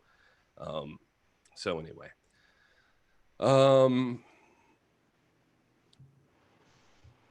Let's see here. A lot of the booking also takes place on BTE, says James H. Jackson Jr. Yeah, I mean, I get that may be the case, but that seems like garbage to me. I mean, no offense. I mean, I'm not trying to be too judgmental, except to say, and so garbage is a very harsh word to use, but it's like, I watched that show, and one of the things that I could technically on one hand be critical about, or one of the things that I enjoy, is that there is like AEW Dark and there is BTE, and you haven't for the most part had to watch those to enjoy Dynamite, right? Like you could still, where it feels like WWE is this ever expanding universe that just like constantly keeps growing. And it's like, there's 16 hours of WWE television to keep up with per week, where it's like with Dynamite, you're like, all right, here's 2 hours. I can watch 2 hours of AEW Dynamite and it's fine. And then I got most of it. Now, if I want to expand on that and I want to dig a little deeper, I want to see who's maybe working their way up the ranks, maybe see a special appearance by Omega or somebody, that I can watch AEW Dark if I just need like an extra little hour here and there or something like that. But It's you like when don't you're reading have to see it. Right. When you're reading like a footnoted book, man, and you're watching and you're reading the narrative, if you want to get in a little deeper, you can go and read the footnotes, which is what Dark is. It's not going to affect the outcome, or it's not going to dramatically impact the narrative, but it's going to give you a little more depth. And it's good. It's usually it's prize fighting most of the times. I mean, I've enjoyed most Dark episodes, and I watch them every week. So it's yeah, exactly what you said, man. And being the Elite, by the way, is like a totally different. I mean, it kind of is totally different than the rest of the shows. So it's like it's weird to balance those things together. It's like if you watch clips from SmackDown, which is what I did, but they brought in Mandy Rose and or no, it wasn't Mandy Rose. Sonya Deville came in, and then the chicks, like, I don't know if you guys watched any of this, but the chick interviewing Sonya Deville says, like, I know you've had a really tough week. And then Sonya's like, nothing I can't handle, and like smacks her, because like Sonya Deville is the heel. But it was like, so they're kind of referencing what just happened to Sonya Deville in real life, but they don't outright say it. And that would be really weird if they did, because Sonya Deville is in a super big feud with Mandy Rose, who, if you were following that part of the show, was staying with her that night. And they both dealt with the same issue. And so it gets real. Like, I don't know anymore. Like, where's the. In that instance, you just don't talk about it. Like, we're smart. We understand. Like, we know the news. We saw what happened. You don't have to pull every real life thing into a storyline. You can stay with the storyline. I mean, you watch a movie and you don't have real life things that happen to the actors referenced all the time, and I mean, if it makes sense, do it. But that's a good example of how, WWE will just like sprinkle these little things in, and it's almost like they think they're like tipping their cap to you, like, hey, we get it, you guys are smart fans. But it's actually the opposite effect. It's actually like, we're not stupid. Like, if we're informed about this event, we know that it totally blows up the story and the narrative you're trying to push on us that this feud is real. So like, don't even reference it. Yeah, it's like, it's the super weird thing. I mean, if I'm gonna, since I've criticized, I'll toss out some more props to AEW. Is like, we all know that the Elite is a thing, with Omega and the Bucks, and like Cody was sort of in that, and Hangman and all that stuff. So it was kind of weird, like when they start a company that you're like, oh, all these guys are like really good buddies, and they're starting a company together. I guess they'll always be best friends or something. They've worked really hard, it feels like, from what I've seen, to try to really separate these guys out and try to give them their own storylines. Now, they don't just like disavow that those things are there, but they've also been trying to have like the slow separation of them. You know what I mean? Like the Bucks and Hangman and Omega are hanging out at first, and then Hangman and Omega beat the Bucks, and the Bucks are still in the running to try to get a shot at the tag titles. But Hangman and Omega are having issues, and now the Bucks are seeing issues with Omega. You see Cody's off in his own world doing his own thing, like with the TNT title, and you can slowly start to see like they're separating. And so like it's felt natural that like maybe they're all like going their own way, and it's going to be acceptable when that happens. And anyway, just a observation there with the Elite folks. Ryan Murphy asking, is Chapstick the new sponsor of This Is the NWA podcast? If you can get us, we will take any sponsorships at this point. Just chapstick in general, not even any brand, just the idea of chapstick is now This is Blue Poppy is the name of this brand. My wife got it for me for Christmas, and I just never forget. I think that's why she threw it at me so hard, because I asked her for chapstick. She just like threw this box of chapstick she sent me. It's flavored for chapstick for Christmas. No, I didn't even ask for it. She just bought it for me. Okay. And because I sometimes need chapstick, and then I just steal hers. And she's just like, I bought you some chapstick, and then I just still never use it, and I just try to steal hers. And she got it for me. I don't know what this says about me, but she got it for me in different flavors. So like there's gin and tonic and bourbon. That's cool. They're all and alcohol. I'm going to say, Gary, I mean, mint julep. And your lips, man, are like rum and coke. They are particularly like, I'm not even I want to say purple, but I'd say more maybe a periwinkle. But not, those jokers, you got some periwinkle lips tonight, man. Those jokers are vibrant. Oh, like thank they're you. messing up your green screen, man. Oh my God. Hey, speaking of Cody Rhodes, let's talk about that for just a second. Then I don't know if we're getting any folks off this SummerSlam stuff, but who would have thought Cody Rhodes would get his tail whipped by Brodie Lee on AEW Dynamite and lose the TNT title? I mean, that was, I can't believe we didn't talk about this earlier, but man, that blew my mind. Not that Cody lost, because I kind of like going into the match, I was kind of feeling like,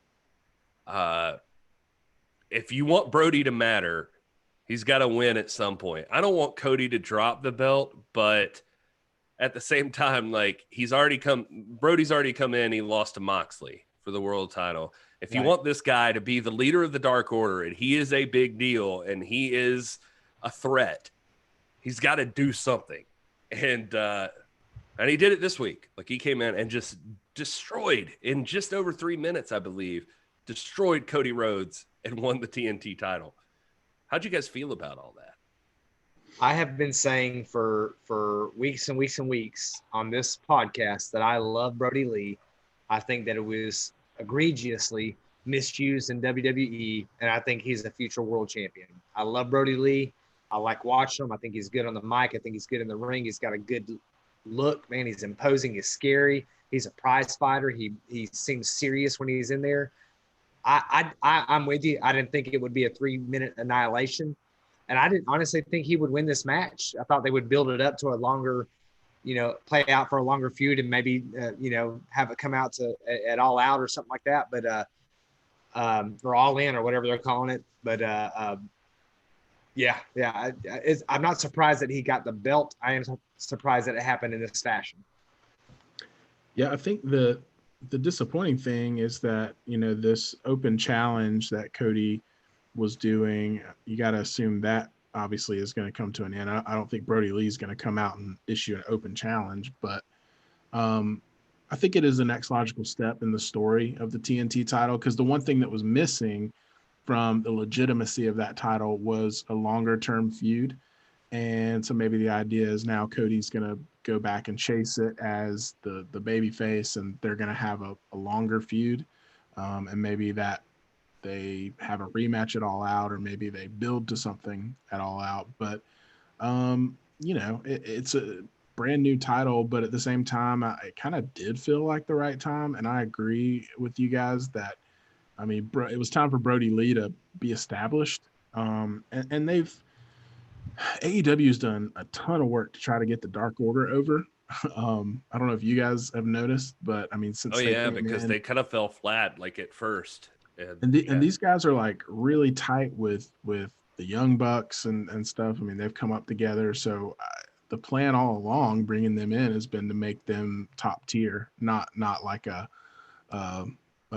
mid-card comedy act. Not that they were a comedy act, but they are very gimmicky. And so I think this is a step in the direction of legitimizing the Dark Order as a faction and giving them that credibility, because you guys are right. It's like, okay, he came in, he lost to Moxley, hasn't really done, so this is kind of him like staking his claim, and for the Dark Order as well. So I think we're going to see a different trajectory for the Dark Order going forward because of this title. So it's going to go a long way, I think, and we'll have to see where Cody falls after all this. I don't think it's the worst thing for Cody, by the way. I think that you could easily just say, like, hey, man, this dude's been defending this title against top challengers for weeks on end. And right. Like, he just every single week is like putting it up there. It's bound to happen. He's wearing himself down. Somebody's going to get the best of him. And not only did Brodie Lee get the best of him, but like just took him to school, like just destroyed him. And the believability. The open challenges now, Brodie Lee defending the belt. If those open challenges continue, how would you love to see Brodie Lee versus Warhorse, or Brodie Lee versus, an Eddie Kingston or somebody like that? It would be interesting if he's to see, like, is he going to keep that open challenge alive? I think that's a really cool piece of the TNT title lore that they could hang on to. It would be kind of neat to see it, like, literally, like it's just defended regularly. Yeah. All right, what else do you guys want to talk about in the chat room? We are here for you to talk about whatever you guys want to. We got a little bit of time, just a little bit left. James Lawrence, I see Dork Odor, not a fan. I know what podcast you listen to. And so oh yeah, and Scooby did point out the female member, I can't remember her name, took out Brandy, which, by the way, for James Lawrence, I'll toss out more inconsistency. Brandy has had more heel face turns than Randy Orton and Big Show combined already in the history of AEW. I don't know, like literally, like a couple of weeks ago, she went face to heel, like during their tag team thing, and then now she's back being a face I guess, long enough to try to get sympathy when she's trying to take care of her husband. I don't know. I don't know what the hell is going on with Brandy. Yeah. Anna J. Anna J's her name. Thank you, Ryan. Thunder's husband, any news on Allison Kay going to be on the September 15th show? My God, who do you think we are? If anybody would know the answer to that, Tell us, brother. You tell us. Is Allison Kay going to be there? Why would you ask us? Love when Thunder Rosa's husband's asking us for a scoop. What does that say? Yeah, I don't know, man. Everything I've ever heard about Allison Kay has been pretty positive in regards to her relationship with the NWA. She seems pretty supportive. She was on the NWA Carneyland conference calls this past month. So she apparently still, despite everything, is still there, still part of that grouping. Are you asking because somebody's scared? Ooh. I don't know. Don't be Just scared. curious. Don't be scared.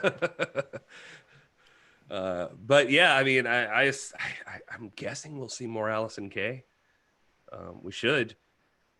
I think Allison Kay's as a prominent figure from the NWA. Like, listen, if you were ranking the people, like, okay, so if you're Nick Aldis and you talk about like in that 90, what? Here we go. Here we go. No, I'm just saying, like, if you're thinking about like building a roster, right? And you want people that care about the brand and are going to work really hard to, like, NWA came into this thing with, well, hell, we heard Nick Aldis talk about it on Busted Open, right? He's talking about he proved himself. He worked his tail off to like help make this brand a thing. He put it on his shoulders to carry it and make it something. Honorable. Get it. Totally get it. That guy believes in the NWA. He wants it to matter. And we love and respect that and always will. So you want to build your roster around people that are already go-getters. Like, they are out there making their names themselves. They are putting promotional stuff out there. So Thunder won't be on the 15th show. There's a scoop.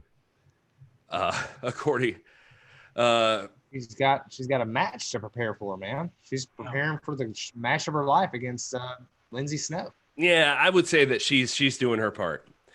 But that leads to my point. So what I'm getting at is, like, you want to build your roster around people like for instance, like Ricky Starks was, you guys know where I'm going with this, but Ricky Starks was like Nick Aldis's, like, his draft pick, because Nick Aldis is the one who brought Ricky Starks on board. Like, he showed Ricky Starks to these guys because Nick Aldis looked out on the interwebs and was like, look at this dude, like, making his own videos and busting his tail. Like, that's what we're looking for. Like, we need a guy like that. And I'm sure, like, Ricky Starks moving on was as disappointing as all hell to Nick Aldis. But my point being, that's what they were going for. Allison Kay's like that. And Thunder Rosa's like that. I mean, are there any more people that are as much like that than Nick Aldis, Allison Kay, and Thunder Rosa? I don't think there is. I mean, we could argue Mae Valentine, I guess. She's out there. She presents herself out there pretty well. I don't know how much related to wrestling it is, but I mean, she keeps herself relevant as an influencer type person. So I'd maybe toss Mae Valentine in there. She's pretty consistent on her posting and that sort of thing, but not as Mae Valentine, really. More as Mayra Gomez. Yeah. Gomez. So, but Allison Kay and Thunder Rosa are regularly, and Thunder Rosa is consistently, like, motivational in her workouts. Like, just I would say talking about whipping. Jared Fritz, referee Jared Fritz is doing a lot. Yep. Okay, so yeah, Jared Fritz, absolutely. That is well worth mentioning. Jared Fritz is one of the top guys, a referee for the NWA. But I mean, if you want to create personalities for the brand, I mean, hell yeah, man. Jared Fritz needs to be regularly on your show. I feel like Thunder Rosa and Nick Aldis are well deserving of championship titles, and they should be, like, top-notch members of your roster. I feel like Allison Kay is somebody you want to keep. I feel like that with Marty Bell. Like, Marty Bell's out there. Like, these are people that are regularly out there, like, creating something for the brand. Thunder's husband mentions Joe Galley also. Yeah, absolutely. Dave Marquez, Dave Marquez is not only doing things for the NWA brand, I mean, he's sustaining the sport with a lot of what he does. Yeah, that guy's like keeping it alive for sure. Like a lot of indie wrestling. He's about to give a lot of people in indie wrestling a place to go. And so, yeah, I mean, anyway, I don't know why I went on that rant now that I've done it, but I think it was just that we were asking about Allison Kay. I mean, if I was going to work hard to keep somebody, I think that's where my point was, is that Allison Kay would be one of those people. I would be working extra hard to make She's sure. kind of what she was along the lines of what we thought about Eddie Kingston, and you never know, Eddie Kingston might, he may filter back into it too, but especially in that women's division, which we've always argued is the best in the world. It's not the biggest division, but every single one of those women matter in the world of professional wrestling. They're very critical and important. I mean, Thunder Rosa and Allison Kay are, jeez, man, indispensable. You got to have them. You cannot let them go. No, I mean, the brand would not exist without these people. Yeah. I mean, listen, a lot of stuff happened over this past year, and NWA was not putting out content. And for a lot of people, it died, essentially, for a lot of people.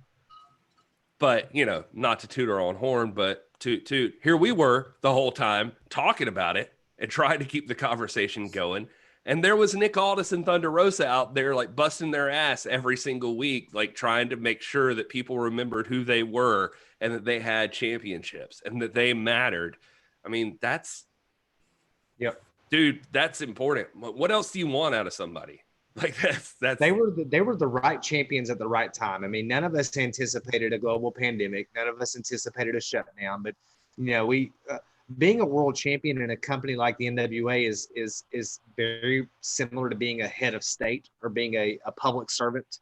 And and I'm not trying to be melodramatic here, overstate the case, but Nick Aldis and Thunder Rosa both served their communities. They served the public. They were speaking. I remember, you see Brian and Thunder out there, doing works of charity and works of hospitality in their community. Then you see Nick Aldis delivering addresses to the NWA community, like the Queen of England did when this outbreak happened. I mean, they rose to the occasion. And I feel like, again, not to overstate this, being the Presbyterian that I am, but they were the right people. In the fullness of time, you could not have planned for there to be better champions of this promotion in 2020 than Thunder Rosa and Nick Aldis. You couldn't have planned it better. No, 100%. That's exactly how I feel. I mean, every single week you could go to either one of their profiles on Instagram, Twitter, wherever, and it was not only motivational, but it was also keeping you up to date with what's going on with them. And just like there was content. There was always content with either one of them. And they were pushing and keeping themselves ready. You could tell, ready as champions to be like, the second I can defend this title, I will defend this title. I'm ready. I'm not stopping. I'm not slowing down. Thunder Rosa's in there getting her blue belt or something, like it's she's ready to fight.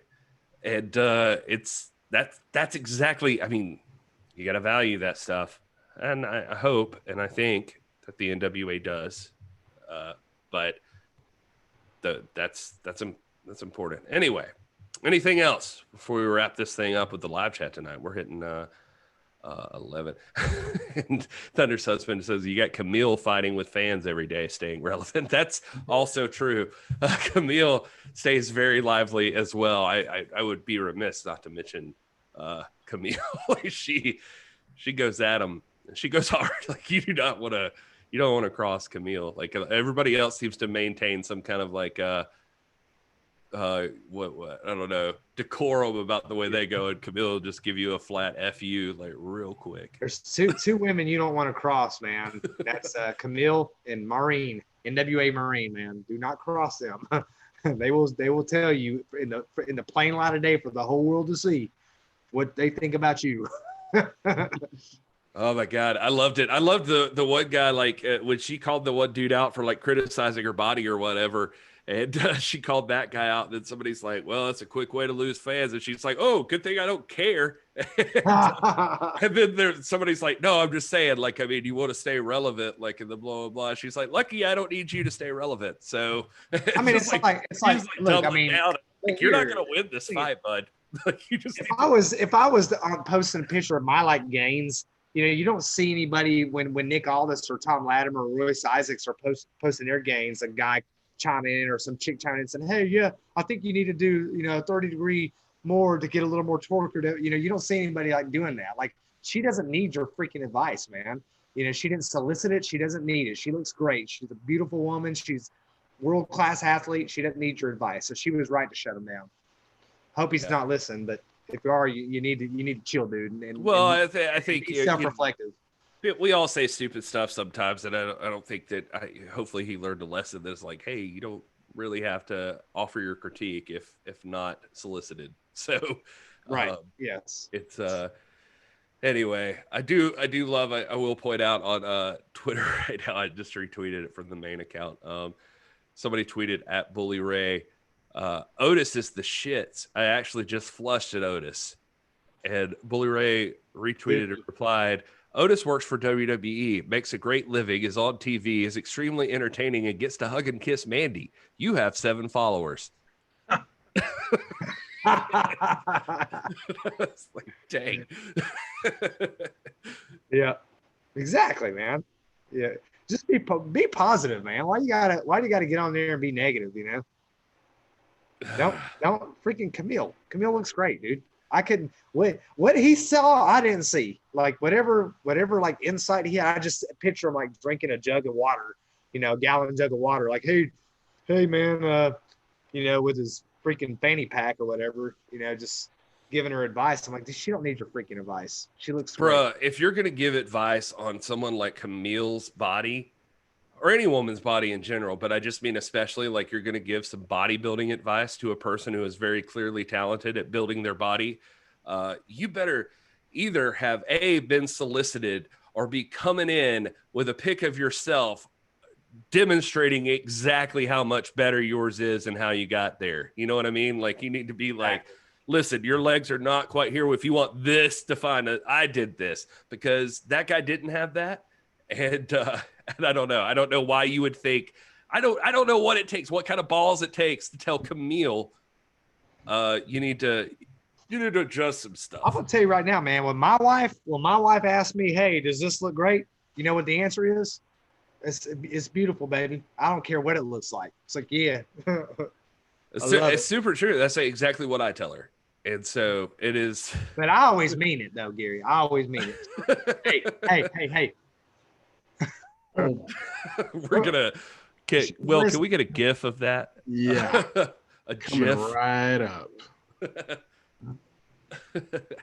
All right. Hey, we're gonna wrap this thing up, guys. We all got stuff to do tomorrow. You do too. We're gonna be around. We're excited. It's gonna be a big week. I'm feeling good about it. We're gonna get some news apparently on the UWN situation with NWA, like maybe some pricing, some stuff like that. Hopefully on Monday there's a lot of news, because we're gonna be right back on Tuesday hanging out with you guys to talk about whatever you want to. Look at us.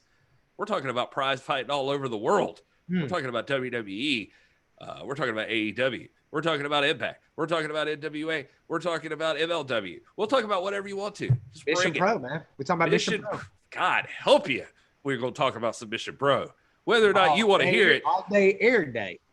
It's going to be, I feel like, this is unsaid, but it's about to be said. I feel like it is one of our personal goals to make that, like, title match network is going to be like, dog, you got to keep it. You got to keep Mission Pro on here. This is Mission Pro. we just got the most signups we've ever had for Mission Pro Wrestling.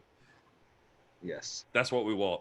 Anyway, thank you guys. Thank you, Dave, Ryan, James, Nana's World in there. I think you know Rob, Montgrovian Mike, all of you. Everybody who showed up here, Ryan Murphy, thank you so much. Guys, we love you. We appreciate you. We're grateful for your participation in the chat and hanging out with us, and Brian Cervantes, I guess, too. Thank you, guys. We love you. Until next time, enjoy your gravy cake.